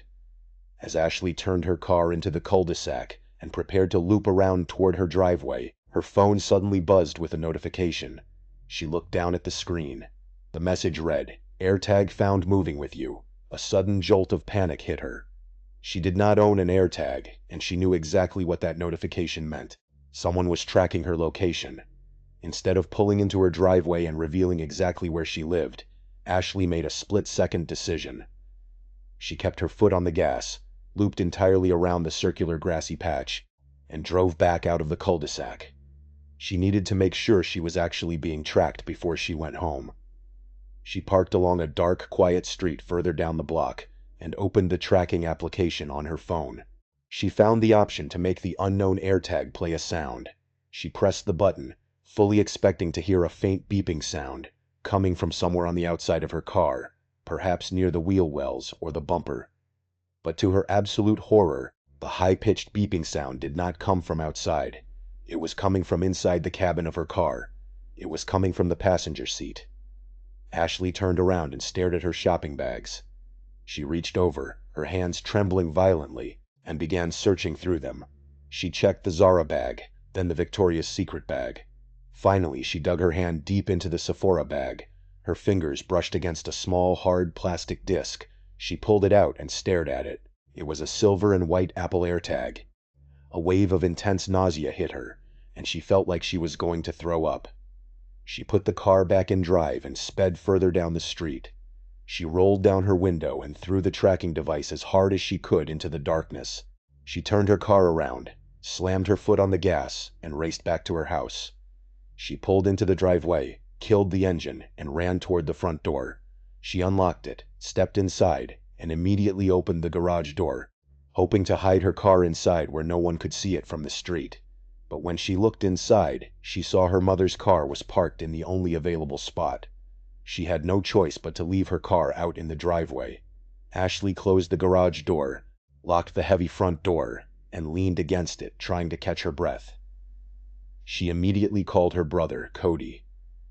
When he answered, she quickly explained what had happened at the mall and the tracking device she had just found in her shopping bag. Cody sounded a bit drunk, but his tone immediately became serious. He told her to stay inside, lock all the doors, and call him immediately if anyone showed up at the house. Hearing the genuine concern in her brother's voice only made Ashley's fear worse. She walked into the living room and sat down on the couch, trying desperately to calm her racing mind. But the problem was, the universe had other plans.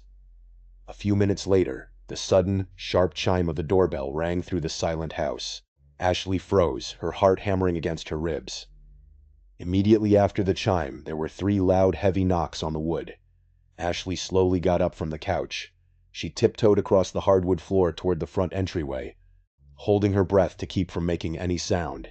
She stopped a few feet away from the door. The front door had a pane of textured glass, which allowed light through but blurred the shapes on the other side. Through the glass, she could see the silhouette of a tall, thin man standing on her porch. Then, a muffled voice came from the other side of the door. The voice said, "Hey Ashley, I think you might have my AirTag." A cold sweat broke out across Ashley's body. The realization hit her like a physical blow. It was the old man from the mall. He had deliberately dropped his tracking device into her Sephora bag while they were talking on the bench, and he had used his phone to follow her all the way to her house. Ashley stood frozen as the man spoke again, his voice rising slightly. He yelled through the glass, promising her that he had dropped the tracking device in her bag completely by accident. But Ashley did not believe a single word. Even if it had been an accident, the AirTag was no longer in her possession. She had thrown it out of her car window blocks away. The old man would have seen on his tracking app that the device was not at this house. The only reason he was standing on her porch was because he had followed her car and wanted to see exactly where she lived. Terrified, Ashley backed away from the door and called Cody again. When he first answered, he thought she was playing some kind of elaborate joke on him. But when he heard the sheer panic and terror in her voice, his tone changed instantly. He told her he was leaving the downtown bars immediately and heading home. Since the bars were not very far away, Ashley knew she only had to wait about 10 minutes. She crept back toward the front entry hall and peeked through the textured glass. The silhouette was gone. She let out a shaky breath, hoping the man had finally given up and walked away. She went back into the living room and turned on the television, turning the volume up slightly to drown out the oppressive silence of the empty house. She tried to focus on the screen, desperately counting down the minutes until her brother would arrive. But as she sat there, she saw a sudden flash of movement out of the corner of her eye. She whipped her head around, staring at the large living room window that looked out into the yard. There was nothing there. She told herself she was just being paranoid. She tried to convince herself that the old man had left. For a minute or two she actually managed to calm herself down. But then a voice shattered her temporary peace. It came from right outside the window, clear and terrifying. The voice said, "I love it when they play dumb." Ashley gasped and looked toward the window. Standing right outside on the grass was the old man from the mall. His face was pressed tightly against the glass, his eyes wide and vacant. When he saw her look at him, a wide, deeply unsettling smile spread across his face. He lifted his hand and tapped slowly on the glass with his fingernails. He whispered, "Don't pretend you don't know I'm watching you." Ashley scrambled off the couch, clutching her phone. She called Cody again, screaming into the receiver that the man was standing at her window. Cody yelled back that he was almost there and told her to hang up and call 911 immediately. Ashley did exactly that. She connected with the emergency dispatcher and explained the situation. All the while, the old man remained at the window, staring at her and smiling, as if this whole terrifying ordeal was nothing more than a fun game. Ashley could not take it anymore. She ran out of the living room and locked herself in her father's home office, which was the only room in the house with no windows. She huddled in the darkness, waiting. A few minutes later, she heard the sound of tires roaring up the driveway. It was Cody. He ran into the house, shouting her name. Ashley ran out of the office to meet him. They walked back into the living room and looked toward the window, but the glass was empty. The old man had vanished. When the police officer arrived shortly after, he searched the perimeter of the property, but he could not find any clear footprints or evidence of the intruder. The officer admitted he was not very familiar with the technology behind AirTags, but he wrote down a police report number and suggested that Ashley contact Apple to see if they could track down the owner of the device. The next day, Ashley attempted to do just that, but she quickly learned that obtaining information from a technology company required a highly complex legal process involving subpoenas and official warrants. After 2 weeks passed without any further signs of the old man, Ashley simply lost interest in pursuing the investigation. She assumed the man had been scared off by the arrival of her brother and the police, and would not return. But in the weeks and months that followed, she could not stop thinking about the picture of the 18-year-old girl the man had shown her on his phone. She constantly prayed that the girl was just a random person whose photo he had taken from social media and not another victim who had met a much darker fate. The experience changed Ashley deeply, leaving her with a sense of fear and paranoia that she could never quite shake. And then we moved to another story of a young woman named Claire, whose life was upended by the very same technology. Claire had recently moved to a new mid-sized city after receiving a major promotion at her job. It was an exciting time in her life, a fresh start in a place where she did not know many people. Her daily routine was quite simple and comfortable. On a Tuesday evening, Claire was driving home from her office. Her commute was incredibly short, usually taking no more than 15 minutes. She was sitting in traffic, listening to her favorite podcast, when her phone buzzed with a notification she had never seen before. The screen read, "AirTag found moving with you." At first, Claire did not panic. She assumed it was a system error, or perhaps a neighbor's keys had ended up near her car in the parking lot. But when she opened the detailed notification, her heart sank. The tracking application indicated that the device had been moving along her exact route for over an hour. This meant the tracker had been placed on her vehicle before she even left her office building. Claire immediately pulled over into a well-lit parking lot to search her car. She checked the glove box, the center console, under the front seats, and throughout the entire trunk. She found nothing out of the ordinary. With no other choice, Claire drove home, feeling an overwhelming sense of dread. She was terrified that she was leading a complete stranger directly to her new apartment. When she arrived, she conducted another thorough search of her car, but still found nothing. She decided against calling the police, reasoning that without a physical device or a suspect, there was very little they could do to help her. Besides, she comforted herself with the fact that her apartment building had excellent security features, including locked entryways and security cameras. The next morning, Claire drove to work as usual. The moment she parked her car, the notification popped up again. She tried to ignore it and focus on her work, but she was completely distracted. She spent her entire workday worrying about the hidden tracker. When she finally returned home that evening, she resolved to find the device no matter how long it took. She spent nearly an hour systematically searching every single crevice of her vehicle. Just as she was about to give up and accept defeat, she ran her hand along the deep seam where the bottom of the back seat met the backrest. Her fingers brushed against something hard and metallic. She pulled her hand back, holding a small silver and white disc. It was the AirTag. Her hands shook violently as she walked into her apartment. She did not want to destroy the device in case she needed it for evidence, so she carefully removed the small lithium battery to disable it. The thought that an unknown person had been tracking her every move for days was incredibly violating. That night, she lay awake, trying to think of anyone in her life who would do such a thing. She thought of her ex-boyfriends, her friends, and coworkers. But she could not think of a single person who seemed capable of such stalker-like behavior. The following evening, Claire came home late after a very long and stressful day at the office. As she walked up the stairs to her apartment and reached for her keys, she stopped dead in her tracks. Her front door was standing wide open. Claire lived completely alone, and no one else had a key to her home. Knowing it was too dangerous to enter, she ran back down to her car, locked herself inside, and dialed 911. The police arrived quickly and searched every corner of her apartment. They found no signs of forced entry, no missing items, and no physical evidence of an intruder. Claire showed the officers her phone and the AirTag she had found the previous day. The police asked if she had any enemies or former partners who might be targeting her, but Claire had no answers. Although the mysterious activity stopped after the police visit, Claire could not shake the feeling of being watched. The thought that someone had managed to obtain a copy of her apartment key and enter her home without leaving a trace was too much to bear. She broke her lease and moved to a completely different city, forever haunted by the mystery of who had targeted her and how they had gained access to her life. But the problem was, sometimes these tracking devices are not just used for simple stalking. Sometimes they are used as tools in highly complex, malicious schemes designed to completely destroy a person's life. This is exactly what happened to a young man from an upper-middle-class suburb who wished to remain anonymous. His nightmare began shortly after he broke up with his first serious girlfriend after college, a woman named Devon.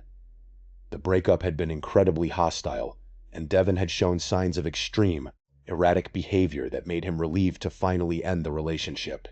He considered her completely out of his life, but he was about to learn how wrong he was. A few weeks after the breakup, he attended a large party hosted by his wealthy friend, Zenon. Zenon's parents were incredibly eccentric and had gifted him a massive estate where he frequently threw wild parties. While wandering through the crowded house, the young man ran into a woman named Taylor, who was one of Devon's closest friends. He was highly surprised when Taylor began flirting with him aggressively, given how much she had disliked him during his relationship with Devon. However, after a few beers, his judgment was clouded, and he gave in to her advances. The two of them ended up walking upstairs and hooking up in one of the empty bedrooms. He must have been far more intoxicated than she was, because before he had even finished getting dressed, Taylor had already slipped out of the room and disappeared. As he reached into his pants pocket to grab his phone, he realized his wallet was missing. He searched the bedroom thoroughly, but found nothing. He attempted to call Taylor, but he remembered that he had blocked her number, along with Devon's, after the breakup. He decided not to worry about it, assuming the wallet would turn up eventually, and enjoyed the rest of the party before getting a ride home from a friend. The next morning, he remembered that he kept a tracking device inside his wallet for situations just like this. He pulled up his phone and saw that the AirTag was active. It was showing a location at a popular local gym. Since he did not have to work, he drove over to the gym to confront Taylor and retrieve his wallet. But the moment he parked his car and began walking toward the entrance, the AirTag suddenly went offline. The receptionist at the front desk refused to let him enter without a gym membership, so he was forced to walk around the exterior of the building, peering through the glass windows to see if he could spot Taylor. He did not see her, nor did he see anyone else he recognized. Frustrated, he returned home, canceling all his credit cards, and trying to put the situation out of his mind. Over the next few days, the AirTag continued to go online and offline at random intervals, always appearing at busy public places like parks and coffee shops. Every time the young man drove to the location, the tracker would go offline the exact moment he arrived. He began to feel an intense, creepy sensation that he was being closely watched and monitored. He researched the device online and learned that someone could easily take the tracker offline by simply removing and replacing the battery. It was clear that someone was playing a sick, manipulative game with him. 2 weeks later, the situation turned terrifying. He was sleeping in his bed when the sudden sound of shattering glass downstairs jolted him awake. The sheer panic he felt was so intense that he physically could not breathe. He managed to call 911, locked his bedroom door, and listened in terror as an intruder ransacked his living room. The intruder fled before the police arrived, taking his laptop, a computer monitor, and several other pieces of electronics. The young man assumed it was a random burglary, but he was completely wrong. Fast forward to a week after the burglary, the tracking device active in his wallet showed a location at a popular local bar. The young man, now consumed by anger and a desire for answers, drove to the bar wearing a dark hoodie to conceal his identity. The moment he arrived, the tracker went offline once again. Overcome with rage and frustration, he lost control of his emotions. He began approaching random people in the crowd, loudly accusing them of stealing his property. His erratic behavior created a massive scene, and the bar's security guards physically threw him off the premises. It was one of the most embarrassing moments of his life, and he swore he would never check the tracking app again. But a week later, his life was completely shattered. He was getting ready for work when a loud knock sounded at his front door. When he opened it, he was met by several police officers holding an arrest warrant with his name on it. He was being charged with the felony crime of stalking his ex-girlfriend, Devon. The officers also had a search warrant for his home, specifically looking for a personal journal that they claimed was hidden in his dresser drawer. The young man protested his innocence, telling the officers that he had never kept a journal in his life.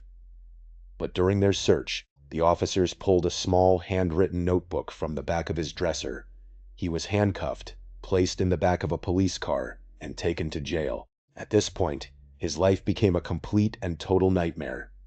It turned out that Devin had been building an incredibly detailed, fake legal case against him for weeks. She had produced an overwhelming amount of evidence, including high-quality photographs of him standing outside the gym, the park, the bar, and the coffee shop on the exact days she claimed to have been there. She claimed these photos proved he was stalking her at her favorite locations, when in reality, he had only gone to those places because the tracking device in his wallet had lured him there. Devin also produced dozens of highly disturbing, threatening text messages that had supposedly been sent from his phone number to hers. In the messages, she would beg him to leave her alone, while the sender would reply with terrifying threats of physical violence. She claimed the constant harassment had caused her severe psychological distress, and she even blamed him for a car accident she had recently been involved in. No one believed his side of the story. The handwritten journal found in his room was the most devastating piece of evidence. It contained pages of detailed notes about Devin's daily schedule, along with chilling entries detailing plans to harm her. The handwriting was a near-perfect match to his own. His defense lawyer advised him that the evidence was too overwhelming to fight, and suggested that he plead guilty to avoid a lengthy prison sentence. The young man fell into a deep, dark depression, feeling completely helpless against a system that had been weaponized against him. But the problem was solved when a miracle occurred. A man who had been secretly dating Devin contacted the police to confess his role in the scheme. He revealed that Devin had engineered the entire plot as an act of revenge. She had instructed Taylor to steal the young man's wallet containing the AirTag. She then gave the tracker to her new partner, instructing him to carry it to various locations and activate it. When the young man arrived to retrieve his wallet, the partner would take photos of him from a distance before removing the tracker's battery to take it offline. Devin had also used a copied set of the young man's house keys to enter his home, staging a burglary to steal his laptop. She used the laptop to send the threatening messages to herself, ensuring there would be no physical phone records on his actual device. She had also spent hours practicing his handwriting to create the fake stalker journal, which she planted in his dresser during the staged break-in. Following the accomplice's confession, Devin was arrested and charged with multiple felonies, including perjury, filing a false police report, and burglary. All charges against the young man were dropped, but the psychological scars remained. The realization that someone could manipulate technology, forge evidence, and weaponize the legal system to destroy an innocent person was a terrifying truth that he would carry for the rest of his life. Let us look closer at how easily these situations can unfold. When we go back to the night Ashley was at the Walden Galleria Mall, the details of that evening take on a much more sinister tone when you realize the level of calculation involved. The Walden Galleria is a massive shopping center located just off the interstate in Buffalo, New York. It is a place filled with bright lights, towering glass ceilings, and hundreds of stores that attract thousands of shoppers every single day, especially during the peak of the holiday shopping season. On that cold Thursday, Ashley was simply trying to navigate the crowded corridors, carrying her heavy paper bags from Sephora, Zara, and Victoria's Secret. When she sat down on the bench near the enormous Christmas tree, she was completely unaware that she had been watched. The man who sat down next to her did not look like a threat. He was a slender older man, about 62 years of age, with thin silver hair and a gentle, soft-spoken voice. He wore a simple coat and carried himself with the quiet dignity of a grandfather. When he cracked a joke about the sheer volume of her shopping bags, Ashley had no reason to suspect his motives. She laughed, thinking he was just a friendly stranger, sharing a pleasant moment during the holidays. They talked about the history of the mall, with the old man expressing nostalgia for the days when the shopping center was the bustling heart of the community. He spoke with a touch of sadness. lamenting how online shopping was slowly draining the life out of these massive physical spaces. Then he transitioned into talking about his daughter. He claimed that Ashley bore a striking resemblance to her. When he showed her the photo on his mobile screen, Ashley felt a sudden chill. The girl in the photo was young, perhaps 18 years old, with dark hair and pale skin. She looked absolutely nothing like the old man.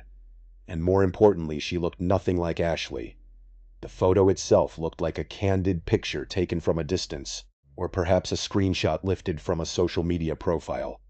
At the time, Ashley brushed off her unease as simple social awkwardness. She said her goodbyes, gathered her heavy shopping bags, and walked toward the exit. What she did not realize was that as she was looking at the photo on his phone, the old man had slipped a small, white and silver tracking device into the open top of her Sephora bag, which was sitting on the bench between them. The drive home was short, but it was long enough for the tracking device to register its connection to Ashley's iPhone. Under Apple's safety protocols, if an unrecognized AirTag is detected moving with an iPhone user over a certain distance or period of time, the system will automatically alert the user to prevent unwanted tracking. This safety feature is precisely what saved Ashley from a potentially violent encounter. As she entered her quiet cul-de-sac, the notification popped up on her screen. The panic she felt was instantaneous. The cul-de-sac was designed like a circular island of grass and trees, forcing cars to loop around in a continuous circle. Knowing she could not pull into her driveway and reveal her home address, she drove around the loop and back out onto the main road. When she pulled over and activated the sound feature on the tracker, the high-pitched beeping coming from her Sephora bag made her stomach drop. Inside the bag, nestled among the expensive cosmetics and skincare items, was the tiny plastic disc. She threw it out the window, hoping to sever the connection, but the old man had already used his phone to track her vehicle to the entrance of her neighborhood. When she arrived home and found her mother's car occupying the garage, she had no choice but to leave her own car exposed in the driveway. The events that followed highlight the terrifying speed at which a stalker can act. The old man had followed her car into the cul-de-sac, and even though the physical tracking device had been discarded blocks away, he had already seen her vehicle turn into the quiet residential street. When the doorbell rang, Ashley was alone in the massive house, waiting for her brother Cody to return from the downtown bars. The 3 loud, deliberate knocks on the wooden door were followed by the muffled voice of the old man, claiming he had dropped his AirTag in her bag by accident.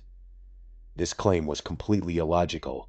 If he had dropped it by accident, he would have tracked the device to the side of the road where Ashley had thrown it. The fact that he was standing on her porch proved he was tracking her physical car, not the device itself. He had used the tracker to find her general location, and then followed her vehicle to her exact doorstep. The level of terror escalated when the man moved from the front door to the living room window. Seeing his face pressed against the glass, smiling and tapping with his fingernails, is an image that would haunt Ashley for years.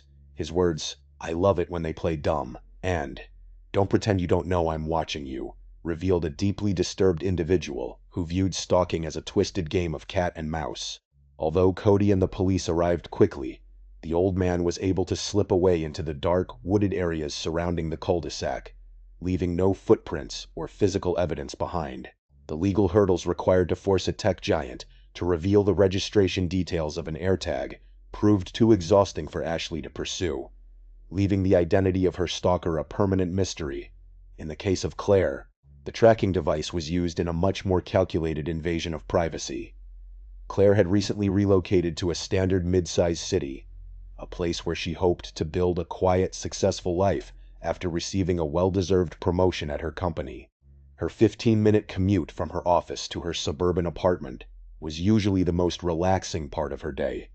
She would play her favorite true crime and mystery podcasts, letting the stories wash over her as she navigated the evening traffic. But on one ordinary Tuesday evening, her routine was shattered by the simple notification on her phone screen. AirTag found moving with you. The tracking application revealed that the device had been active and moving with her for over an hour, suggesting it had been attached to her car while it was parked in the office lot. Claire's initial search of her vehicle yielded no results. She checked the obvious places, including the glove compartment, the door pockets, and the trunk. Feeling vulnerable and exposed, she made the difficult decision to drive home, knowing she might be leading an active stalker directly to her residence. Her apartment complex possessed decent security, with locked main gates and surveillance cameras in the hallways, which offered her some small sense of comfort. The next day, the notification returned, proving that the tracking device was still actively transmitting her coordinates.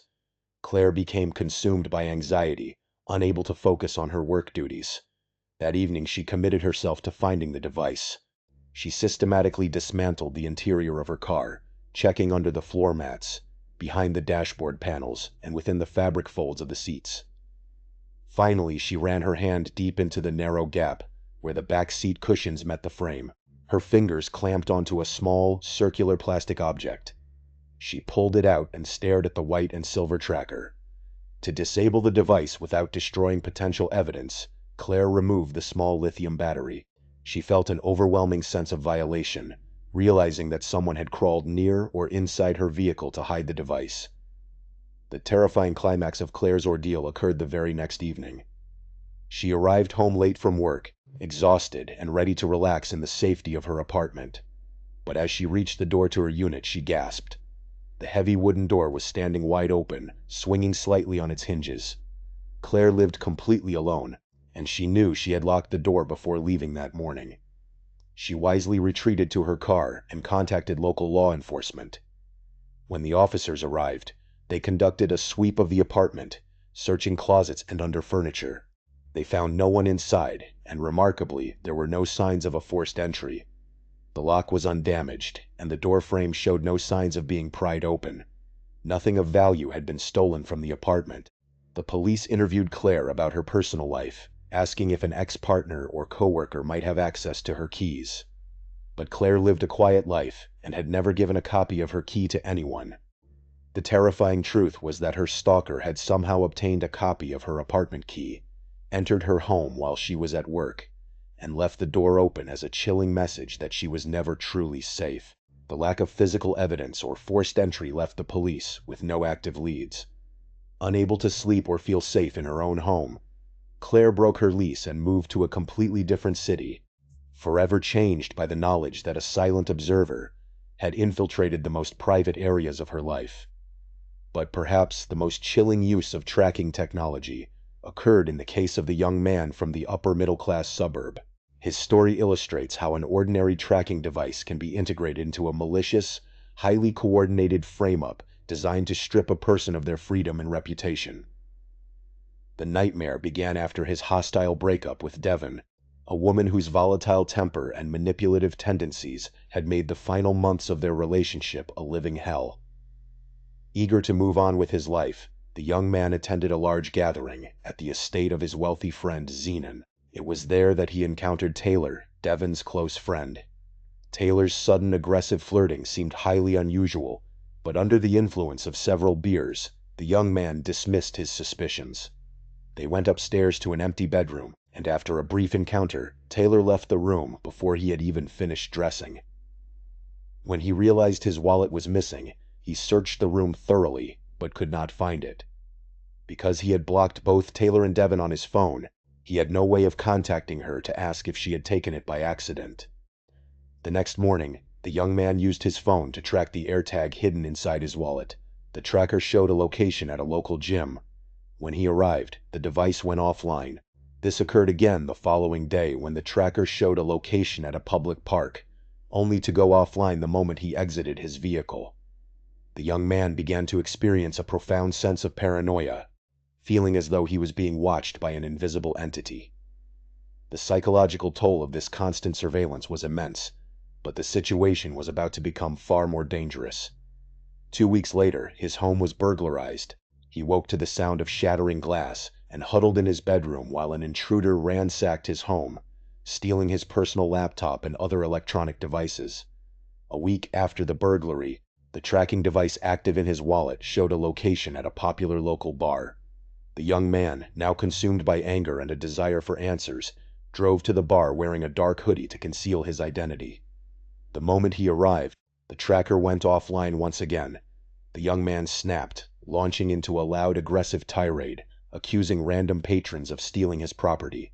He was forcibly ejected from the venue by security, deeply embarrassed and thoroughly defeated. The true purpose of this elaborate game was revealed a week later, when the police arrived at his door with an arrest warrant. He was charged with stalking Devon, and a search warrant allowed officers to locate a handwritten journal hidden in his dresser. The journal contained detailed descriptions of Devon's daily movements, accompanied by disturbing confessions of an obsession with her. The young man was arrested and placed in a holding cell, his life completely shattered. The evidence Devon presented to the police was incredibly thorough. She produced photographs of the young man standing outside the gym, the park, the bar, and the coffee shop on the exact days she claimed to have been there. She also presented a series of threatening text messages sent from his phone number, which she claimed had caused her extreme emotional distress. The handwritten journal found in his dresser matched his handwriting perfectly. His defense attorney, faced with such a mountain of evidence, advised him to plead guilty to minimize his prison sentence.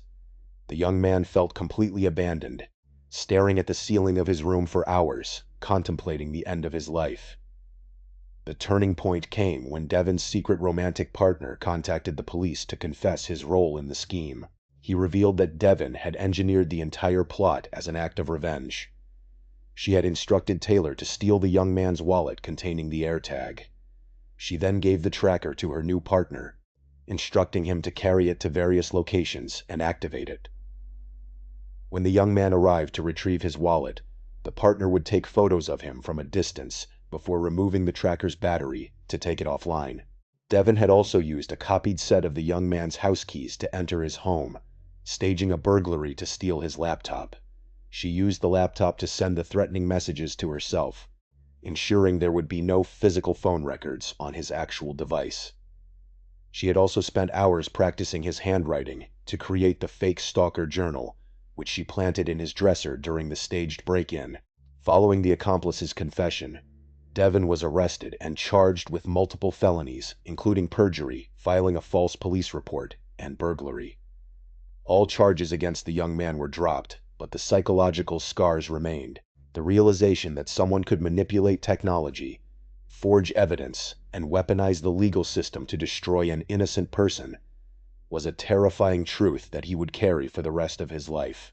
These cases highlight how modern convenience can easily be turned against us.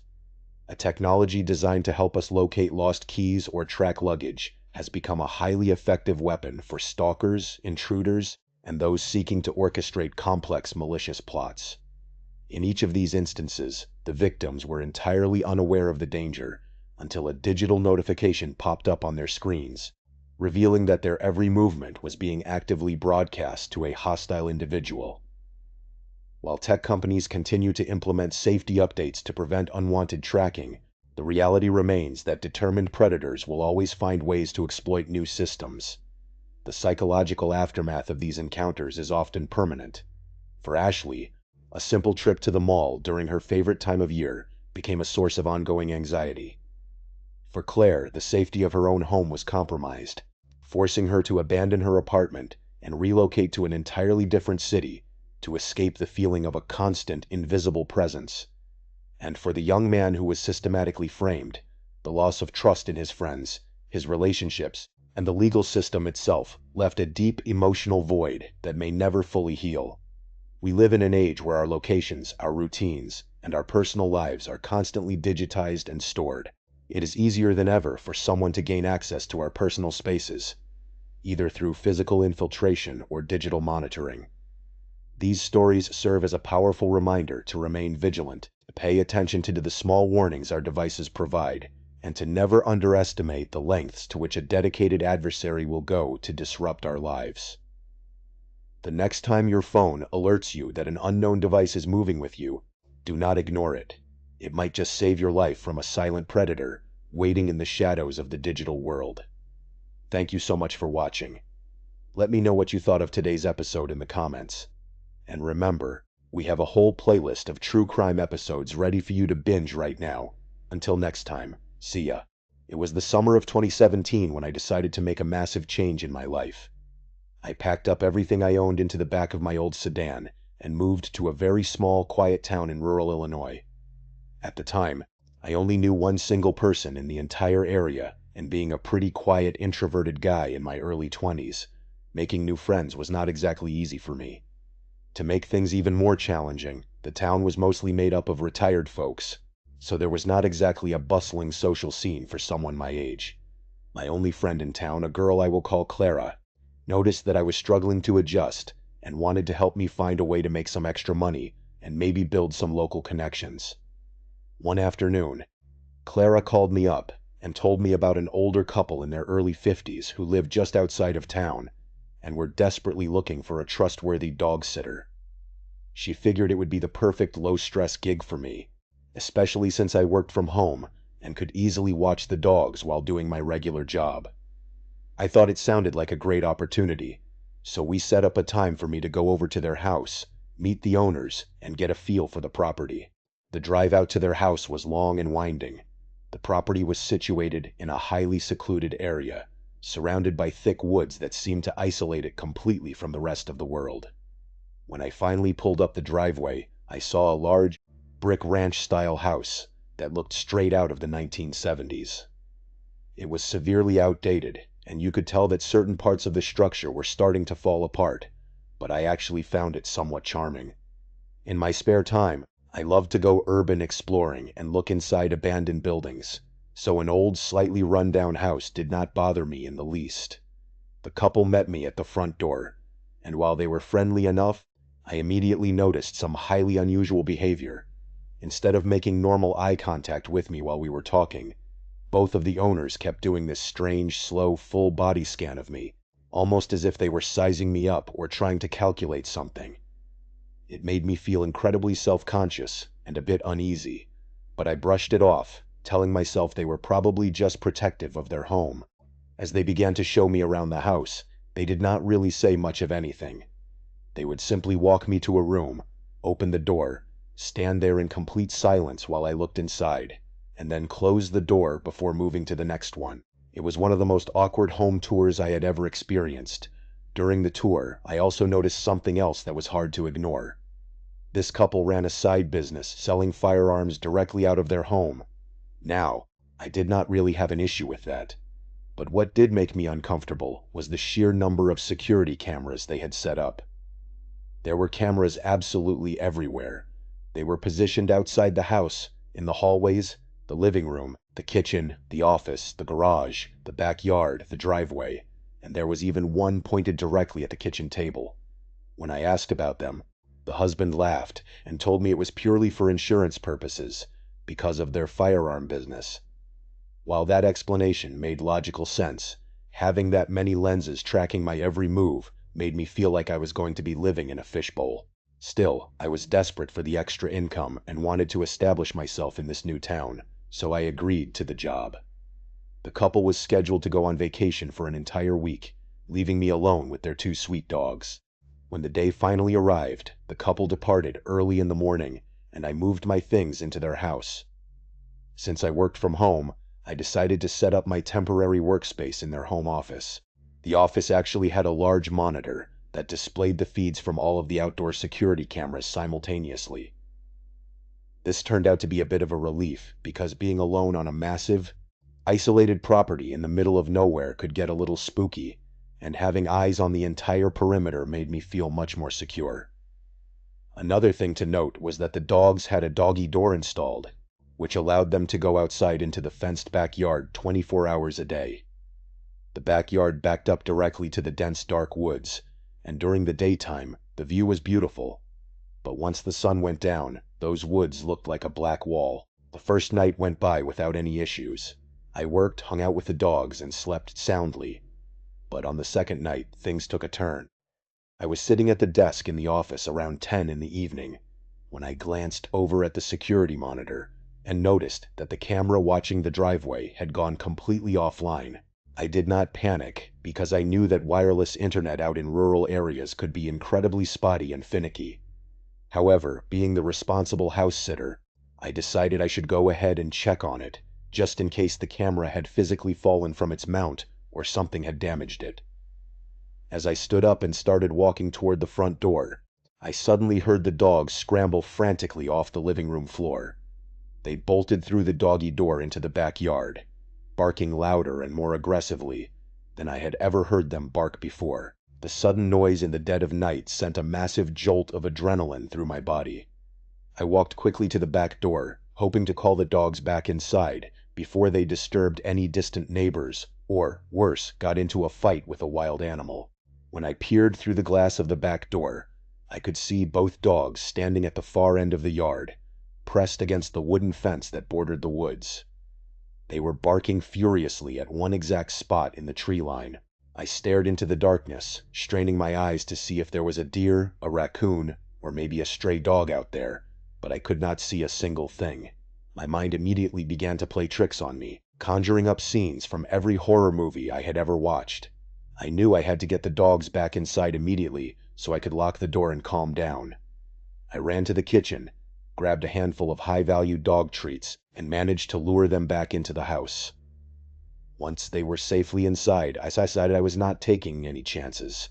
I grabbed a heavy wooden chair from the dining room, shoved it tightly against the doggy door to completely block it off, and went to bed, trying to convince myself it was just a wild animal. The next morning, I woke up much later than I had intended. I felt completely thrown off and realized I had to jump straight into a work meeting before I even had time to feed the dogs. As I sat in bed opening my laptop, I suddenly realized how quiet the house was. Normally, the dogs would be jumping on the bed or nudging my arm for breakfast, but they were nowhere to be found. I got out of bed, walked down the hallway, and called their names, but there was no response. My heart began to beat a little faster as I made my way toward the back of the house. I looked out the window, and to my absolute shock, I saw both dogs casually trotting around the backyard, doing their usual morning routine. At first, my brain could not process what I was seeing, and then a wave of cold dread washed over me. How on earth did they get outside? I had blocked the doggy door with a heavy wooden chair the night before. I slowly turned my head to the right, looking toward the spot where the doggy door was located. My heart sank, and I felt all of the blood completely rush from my head. The heavy chair that I had pushed tightly against the doggy door was no longer there. It was now sitting neatly in the far corner of the room, 5 feet away from the door. A feeling of absolute panic set in. There was absolutely no physical way those dogs, even working together, could have moved that heavy chair 5 feet across the room and placed it neatly in the corner. Someone had to have moved it. Someone had been inside the house while I was sleeping. Shaking, I grabbed my phone and called Clara, trying to keep my voice steady as I explained the situation. I told her I was terrified and needed her to come over immediately to help me search the house. Clara could hear the sheer terror in my voice and promised she would be there in 20 minutes. While I waited, I stood right by the front door, ready to run outside if I heard even the slightest sound from within the house. When Clara arrived, I let her in, and we immediately began a meticulous, room-by-room walkthrough of the entire house. We checked every single closet, looked under every bed, and even searched the crawl spaces, but we found absolutely nothing. The house was completely empty. Clara, trying to be the voice of reason, suggested that perhaps I had been so tired the night before that I had not actually pushed the chair as far over as I thought I did. She suggested that maybe the dogs had nudged it just enough to squeeze through. Deep down, I knew that was impossible, but because I did not want to seem like a paranoid coward, I decided to just accept her explanation. I told myself I would just have to push through the next 4 days of the job by staying on an incredibly high alert. Clara left, and I went back to my work, trying my best to settle my frayed nerves. The rest of the day went by quietly. The silence of the rural property actually began to feel peaceful again, and I started to relax as the afternoon faded into the evening. I made myself some dinner, finished up my work tasks, and went back to the office to check the security monitor one last time before bed. As I looked at the screen, my stomach completely dropped. Every single camera view on the monitor was black. All 4 cameras had gone completely offline at the exact same time. I knew that a single camera going down could be attributed to poor internet connection, but all 4 going down simultaneously was a statistical impossibility. This had to be intentional. Because of the nature of the couple's business, and the fact that they had high-value firearms on the property, I felt a responsibility to let them know. I sent a text message to the wife, explaining that all of their security cameras had suddenly gone down and offering to troubleshoot the system for them if they wanted. More than anything, I wanted those cameras back up because I hated the idea of being completely blind to what was happening outside in the dark. I waited for a couple of hours, but I received no response. I figured they were on vacation, probably asleep or enjoying themselves, so I would just have to suck it up and wait until morning. By midnight, I was lying in bed with the television on, using the background noise to drown out the oppressive silence of the empty house. Suddenly, the dogs bolted upright. They scrambled out of the bed and ran frantically toward the back of the house. My heart began pounding violently against my ribs. I knew deep in my gut that something was horribly wrong. I reached down, grabbed a large kitchen knife that I had placed on the nightstand, and crept slowly out of the bedroom. I walked toward the back door, peering out into the dark yard.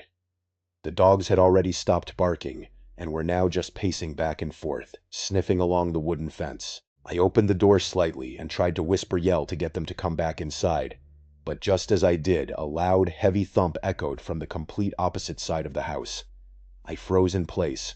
My mind was racing, forced to make a split-second decision. Do I stay here and try to get the dogs in? Or do I go investigate the source of that terrifying noise? I decided to get the dogs inside first, dragging them into the living room and sliding the heavy chair back in front of the doggy door. This time, I pulled out my phone and took a clear photo of the chair blocking the door, just to prove to myself later that I had actually done it. With the knife tightly gripped in my hand, I made my way toward the back room, where the thump had originated. The moment I stepped into the hallway leading to that room, I felt a physical shift in the air.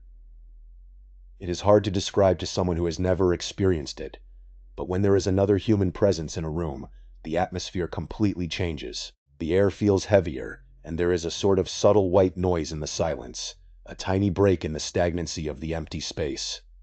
I knew beyond a shadow of a doubt that I was not alone.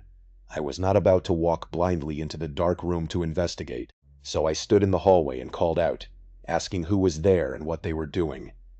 My words were met with absolute silence. I then called out the names of the homeowners, thinking that maybe they had returned early from vacation and were playing some sort of bizarre prank on me, but again, nothing but silence. I thought about calling Clara, but she had a young child and a husband, and I did not want to wake her up over what might turn out to be nothing. I also thought about calling the police, but a sudden wave of embarrassment washed over me.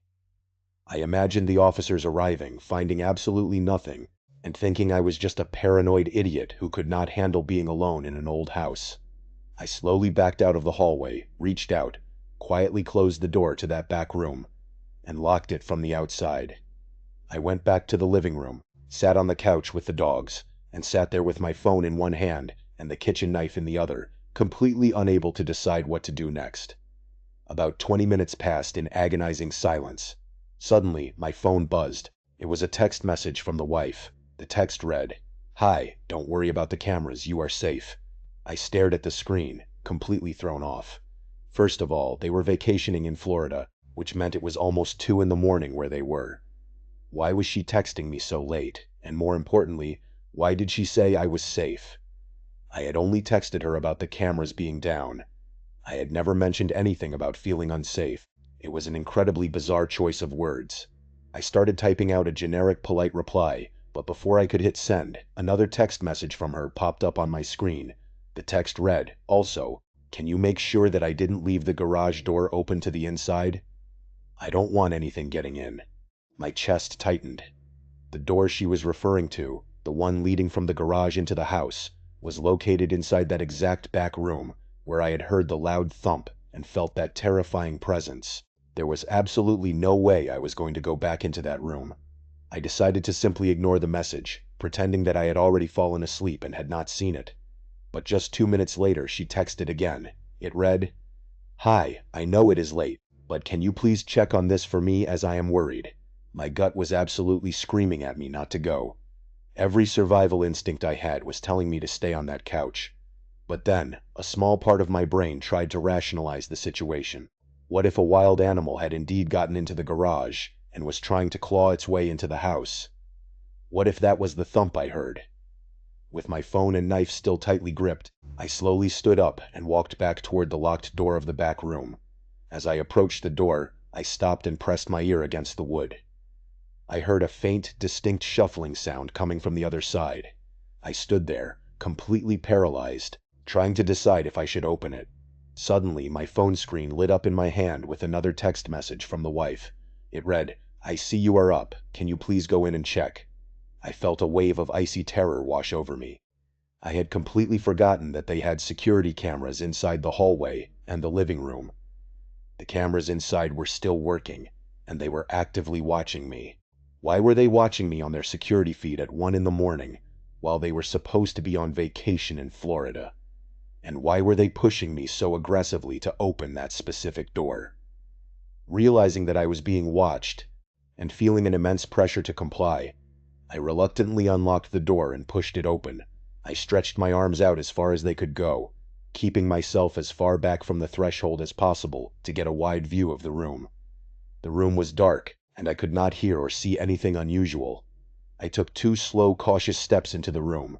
The door to the garage was indeed standing wide open, revealing a yawning black void. It was pitch black inside the garage, and I had no desire to get any closer to it. But just as I was about to turn around and run, my phone screen lit up with another notification. The faint blue glow from the screen cast a tiny bit of light into the open doorway of the garage.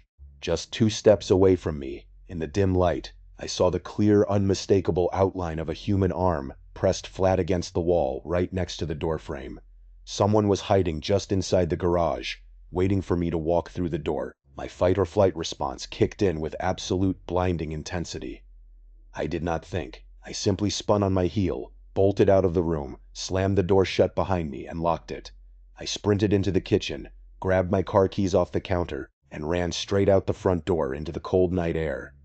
My hands were shaking so violently that I fumbled with the keys, struggling to unlock my car.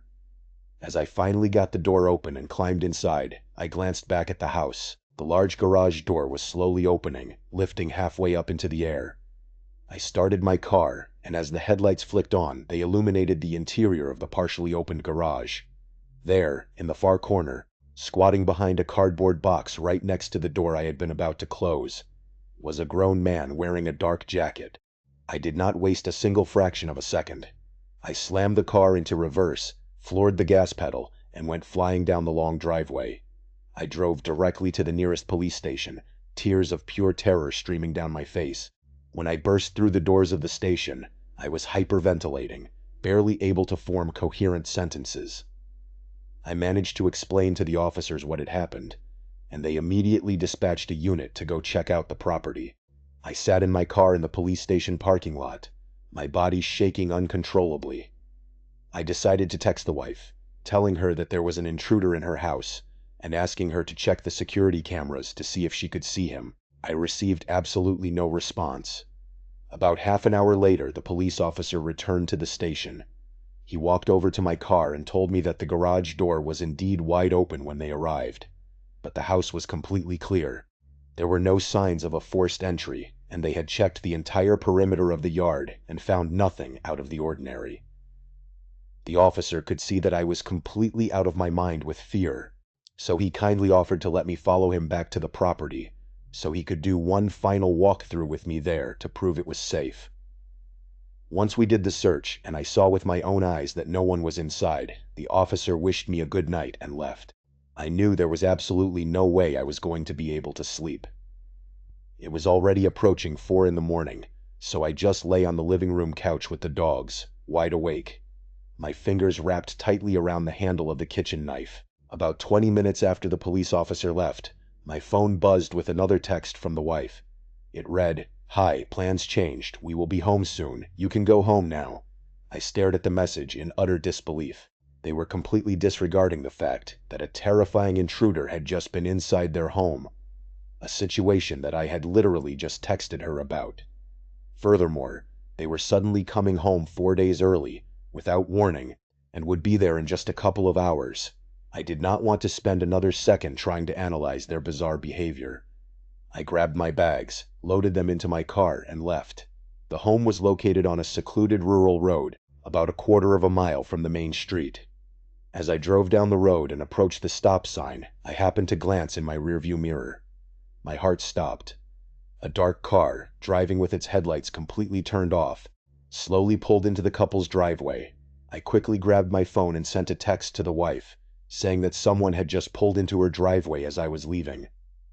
Almost instantly, a reply popped up on my screen. It read, "I know." Chills ran down my spine, and a sickening realization washed over me.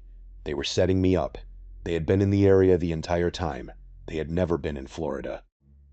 The dogs barking in the middle of the night on the previous days had been alerting me to the fact that they were driving their car along the hidden path behind the woods.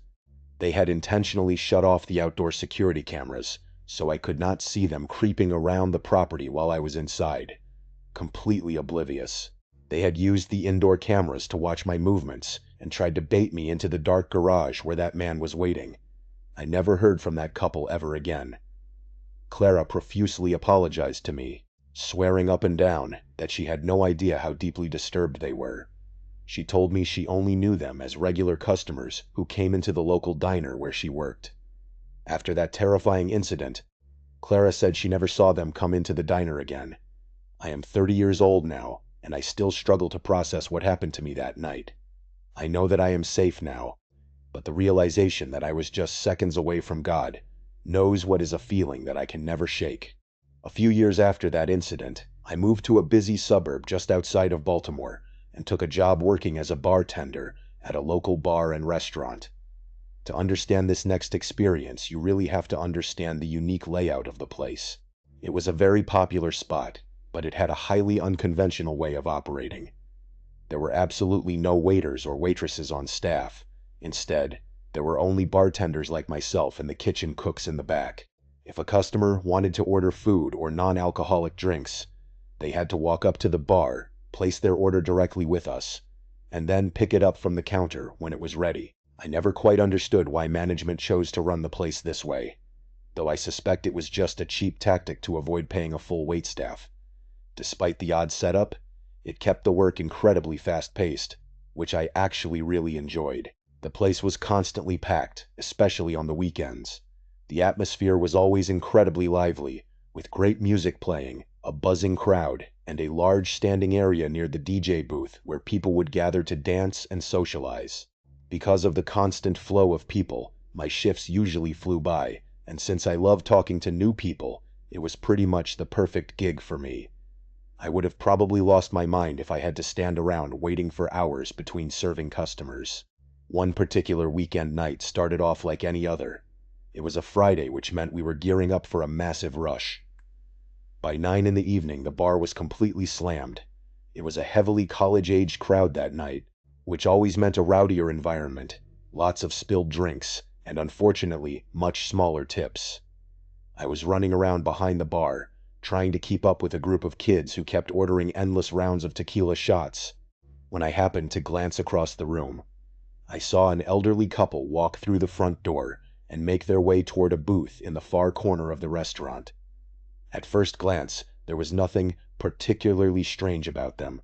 I just found it a little interesting that two people of their advanced age would choose to come into such a loud, chaotic, and rowdy bar on a Friday night. I did not have much time to dwell on it, so I immediately went back to pouring drinks. About 45 minutes to an hour passed. I was in the middle of mixing a long line of gin and tonics, my hands moving on pure muscle memory, when my eyes drifted back over to that corner booth. The moment I looked at them, my brain froze. The elderly couple was sitting completely motionless. They had not ordered any food, and they did not have any drinks on their table. I knew for a fact that they had not come up to the bar to order, because I would have remembered serving them. But what was even stranger was that they were not even looking at each other. They were both sitting perfectly upright, staring intently at the blank wall directly next to their booth. They were not talking, they were not moving, and they did not appear to be paying any attention to the loud music or the crowd around them. It was one of the most bizarre things I had ever seen. I was incredibly curious, but the bar was still slammed, so I had to put it out of my mind and keep working. When the rush finally started to slow down a bit, I decided to go over and check on them. I figured they might be first-time visitors who did not understand that we did not have waiters, and they were probably just waiting for someone to take their order. I put on my best customer service smile and walked over to their table. As I approached, neither of them turned their heads to acknowledge me. They remained completely still, staring at the wall like a pair of wax statues. I cleared my throat politely and asked if I could get them anything to eat or drink. The woman did not even flinch. She did not blink. She did not move. She just kept her eyes locked on the wall. The man, however, slowly began to turn his head toward me. His movements were incredibly slow, almost like he was moving underwater. When his face finally came into full view, a cold shiver ran straight down my spine. His skin was incredibly pale, almost gray and heavily wrinkled. His eyes were deeply sunken into his skull, looking like two dark hollows. He did not say a word. He just stared at me with an incredibly intense, vacant gaze, and then shook his head once, very firmly and silently. Something about his expression and the general energy coming off of him made my stomach instantly twist into a knot. I mumbled a quick apology, turned around, and practically sprinted back to the safety of the bar. I could not shake the incredibly weird feeling in my gut. Those people did not look like they belonged in a rowdy college bar. Honestly, they did not look like they belonged in this century. I deliberately avoided looking over at that corner booth for the next hour, focusing entirely on my work. But eventually, curiosity got the better of me. I glanced over toward their table, and the moment I did, I nearly dropped the glass I was drying. Both the man and the woman had turned their bodies completely around in the booth, and were now staring directly at me. They were not blinking. They were just staring at me with those vacant, hollow eyes. I tried to make direct eye contact with the woman, hoping she would look away out of politeness, but she did not avert her gaze for even a second. It was the most uncomfortable and deeply unsettled I had ever felt in my life. I quickly looked away, pretending to clean the taps, and tried my best to ignore them. By the time I finally gathered the courage to look back over, the booth was completely empty. They were gone. A massive wave of relief washed over me. I was just incredibly glad that they had left. At the end of the shift, as I was wiping down the bar and closing up the register with my coworker Karen, I decided to bring it up. Karen was what you would call a veteran bartender. She had been working at this location for years, and prided herself on knowing every regular and noticing every single person who walked through the doors. I asked her if she had noticed that incredibly creepy elderly couple sitting in the corner booth earlier. Karen stopped counting her cash, gave me a highly confused look, and said she had absolutely no idea what I was talking about. I told her they were sitting in the far corner booth for hours, not ordering anything, just staring at the wall. Karen shook her head firmly and said she had been watching that side of the room all night, and there had never been an elderly couple in that booth. She even joked that I must be hallucinating from working too many late shifts. I laughed along with her, but on the inside my mind was racing. I knew what I had seen. I asked her if she was absolutely sure, and she crossed her arms and easily listed off about 10 other customers who had been sitting in that general area, describing exactly what they were wearing and what they had ordered. There was no way Karen would have missed them. By the time we finished locking up the building, I had actually started to doubt my own sanity. I walked out to the parking lot, my mind a complete fog, but as I reached my car, I saw something that made me freeze in absolute terror. Across the street, standing directly under a single flickering streetlight, were two dark figures. Even in the dim light, I knew exactly who they were. It was the elderly couple. They were standing side by side, perfectly still, staring directly across the street at me. I wanted to scream, but my throat was completely dry. I did not wait another second. I jumped into my car, locked the doors, and sped out of the parking lot as fast as my car would go, never looking back. The drive home was a nightmare.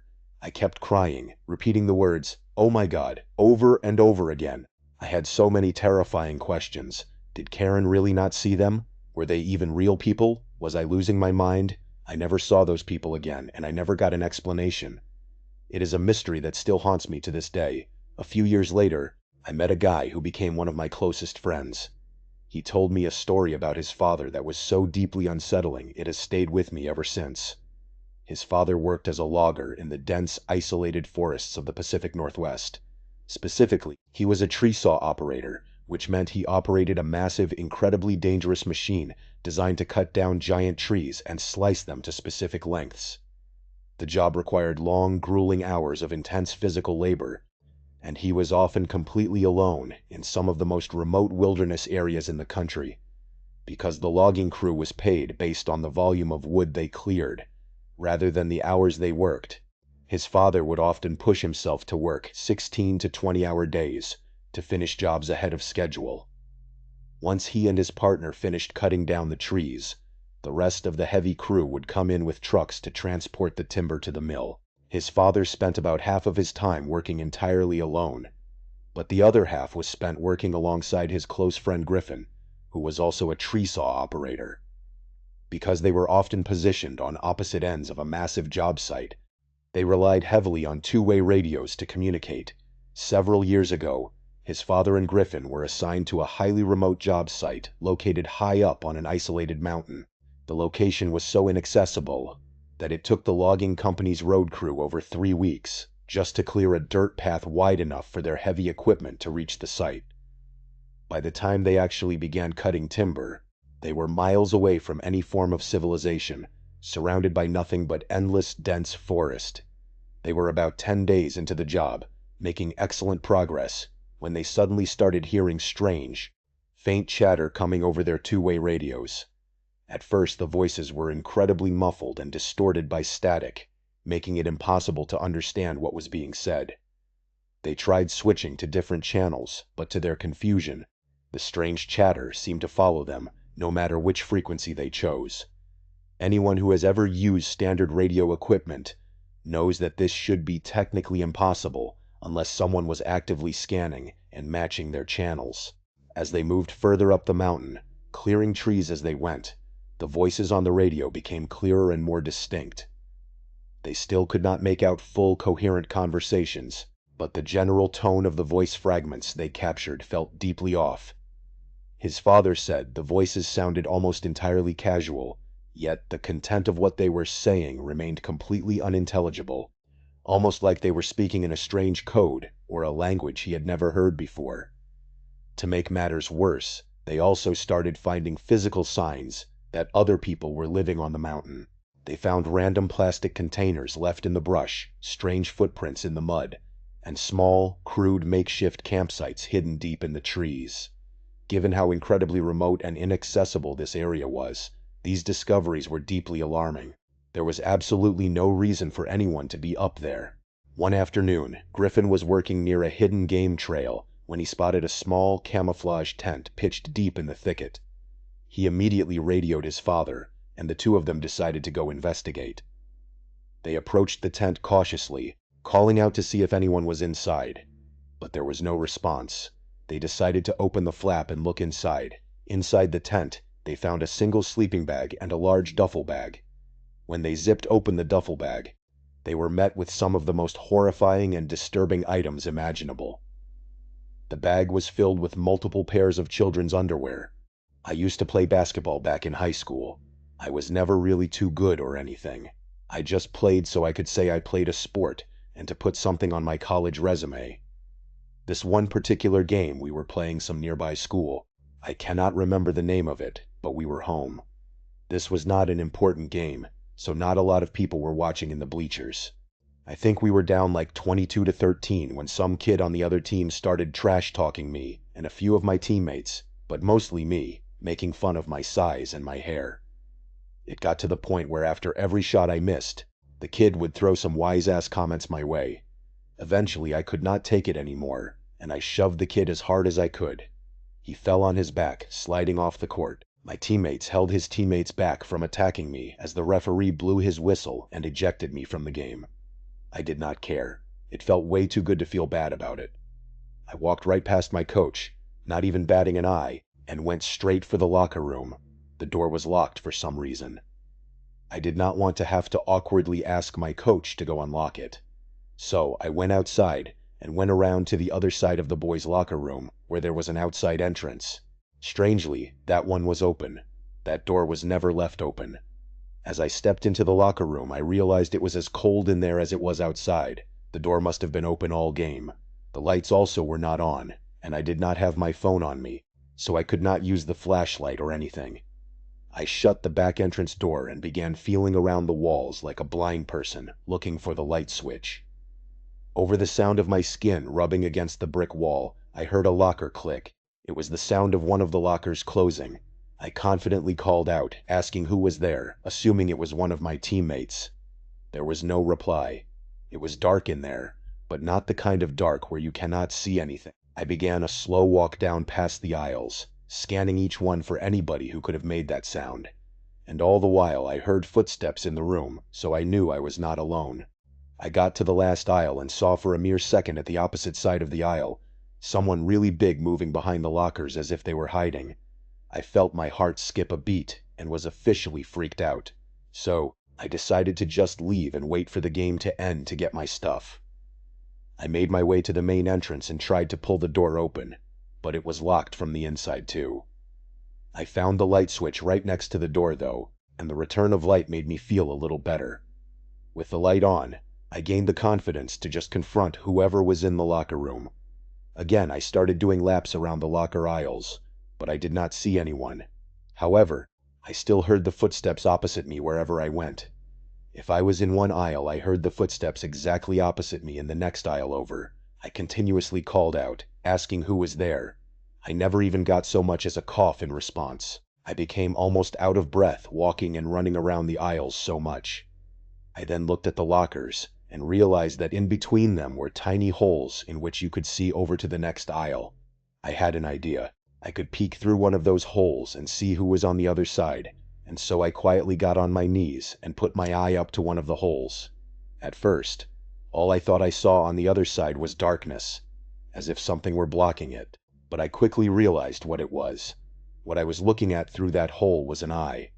I ran out that back door quicker than I had ever run in any of my games.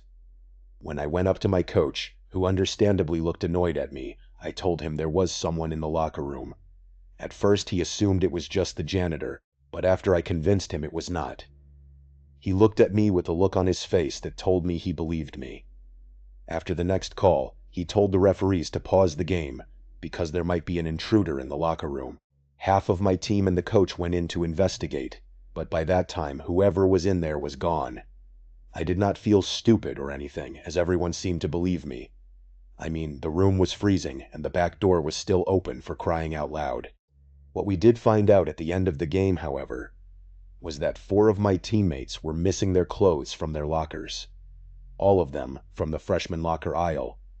I think I figured out what kind of person I was in that locker room with, and I am just incredibly happy I never had to face him in the dark. My brother is a hockey player, but he is only 13 years old, so I have to drive him to his games and practices a lot. His team always plays in an outdoor rink, so it usually gets really cold out. A couple of weeks ago, I took my brother to his game, and since I usually get bored when I stay at his games, I took my girlfriend Michelle to watch with me. My brother's team was down like 4-0 by the end of the first period, and we really were not enjoying it anymore. So Michelle and I decided to go to a more private location, not for anything sexual, just to smoke the stuff we brought with us. She is not a big smoker, but I am usually able to convince her to light up with me. The park that this rink is in is very foresty. About half of it is nothing but dense forest. Locals call it the Burning Woods for obvious reasons. Michelle and I found a good spot behind a few big trees, and a few moments later, after lighting the bowl, we heard footsteps approaching us. I put the lighter and pipe away quicker than I even had time to think about it. We heard a chuckle as 2 guys in their lower to mid-20s came into the light. One of them had a painfully cliched mohawk with a green stripe and black fuzzy hair beneath. The other was a big bald guy with a goatee. The guy with the mohawk laughed and told us not to worry about it, asking if we had enough for 2 more. My first instinct was to tell them to piss off because I was spending time with my girlfriend. But for some reason, the words that actually came out of my mouth were that I thought we did. I am a serious coward when it comes to stuff like that. I always think of appropriate, tough things to say in my head, but I never gather the courage to actually say them out loud. After I said we did, he told me he was just kidding, but that he had some super dope Durban poison or something in his car if we were interested. I looked at Michelle, who shrugged her shoulders. but I knew deep down she did not want to go with them. Just like I did not. I then looked in the direction of the hockey game. I told him that it was okay and we were just finishing up anyway. The guy just nodded and said okay. He stuck out his hand for a goodbye handshake and I shook his hand. I directed Michelle back in the direction of the hockey rink. We both agreed that those guys were really weird. We stopped when we thought they were far away. It was not like there was not any point in not smoking just because of that encounter. I gave Michelle the pipe and the lighter, and as she flicked it, I could swear I heard footsteps moving through the dry leaves again. I did a quick side glance about 2 o'clock, and I knew he was there. The guy with the green mohawk was standing behind a tree, with his head just kind of peering out from it. I did that thing with my eyes, looking over in that direction to kind of hint at it to Michelle. I did not want to confront the guy because at this point I knew something was wrong with these guys. And as I was already wanting no part of this, we both heard a stick snap from right behind the tree we were standing by. I pulled Michelle with me as we walked back closer to the hockey rink and back into the light. At this point, I completely lost interest in smoking. I just wanted to go back to the safety of the bleachers. We made it past the tree line and back onto the path when we heard one of the guys call out, telling us to come back. We turned around and there they were. The 2 guys were standing by the edge of the tree line, maybe 20 feet away from us with haunting smiles on their faces. And then I looked past them and saw a 3rd guy behind them, half covered by a tree. I yelled back that it was okay and thanked them, but then one of them spoke, and his words hit me like a bullet. He told us that it was not a request. I dared not turn around again. I simply nudged Michelle forward even faster to the bleachers that were now only about 50 feet away. I feared if I turned around I would see a gun or something in his hands. We made it back safely to the bleachers, with a feeling of absolute comfort being around other people. The game ended, and my brother's team lost 9-5. My brother stayed after to speak with his coach, and by the time he was done, just about everyone had already left. With only 3 cars left in the parking lot, we got into my truck and went home. But on the way out of the lot, I noticed that the car behind us was tailgating us very closely and then started honking.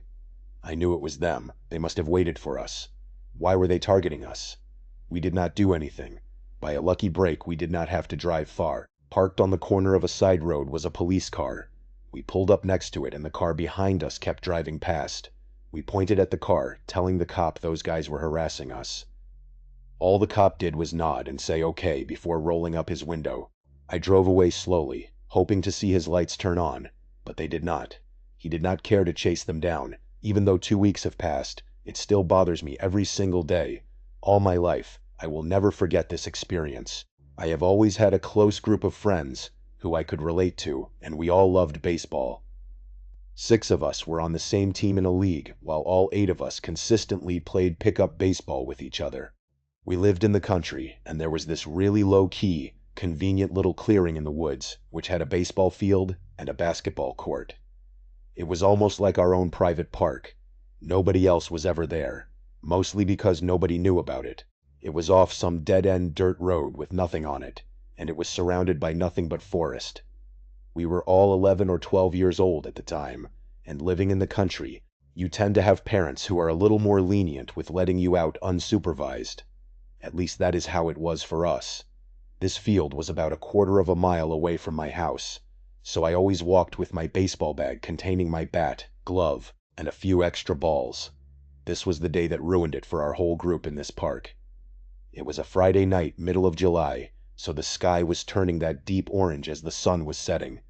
That meant our game had to be wrapping up soon. I was coincidentally up at bat, when 2 of my friends who were out in the field pointed to something. We all turned and saw a huge group of men entering the clearing and sitting on a nearby bench. There were 6 men, probably in their 20s or 30s. They did not have a gang-like appearance, but they did not look like guys you would want to meet in a dark alley. The disturbing part was that they just sat there watching us play baseball, laughing and making noise. We mutually agreed to pack up since it was getting late. As we put our stuff in our bags, they started calling out, telling us not to leave. When we said our goodbyes, we saw all 6 men were now standing up, still watching us. You might think it sounds dumb for 8 kids to get scared.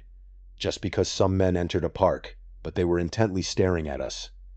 Since my house was in a different direction, I walked alone. I asked my friend Jordan to escort me to the dirt path so it would not be obvious I was by myself. I gave him a high five, and we went our separate ways. It was getting really dark now, in the woods especially. That is why I always kept a flashlight in my baseball bag. Every click and every snap in the woods made me shine my light over in paranoia. My heart was actually racing. I just wanted to get home safely and get to my nice warm bed. Each step in the dirt seemed to become louder and louder as I became more sensitive to the sounds around me. I felt sweat dripping down my cheek as I heard laughter and screaming in the near distance, not of my friends, but of grown men. I picked up the pace, thus causing a few of the spare baseballs to fall out of my bag, which I had apparently forgotten to zip up. I sighed in annoyed breath, dropped the bag, and hurriedly looked for the balls with my flashlight. The subsequent snapping of leaves and twigs from behind me made my heart drop. I turned and shined my light to reveal a tall man in a black hooded sweatshirt, with the hood covering his face, inching his way closer to me. Only after I revealed him in the light, he was not inching anymore. He was full on running toward me. I felt life almost escape me as I ran for my life, dropping the flashlight and leaving all my baseball gear behind. I could hear my chaser behind me all the way until I saw the light from my house. I screamed for my mom and dad, and that is when I heard my chaser turn around. My mom and dad were hysterical in reaction to what I told them and called all 7 of my friends' parents, asking if their kids were all right and explaining the situation. Thankfully, all of my friends made it home okay that night, though my friend Jordan was actually followed briefly as well.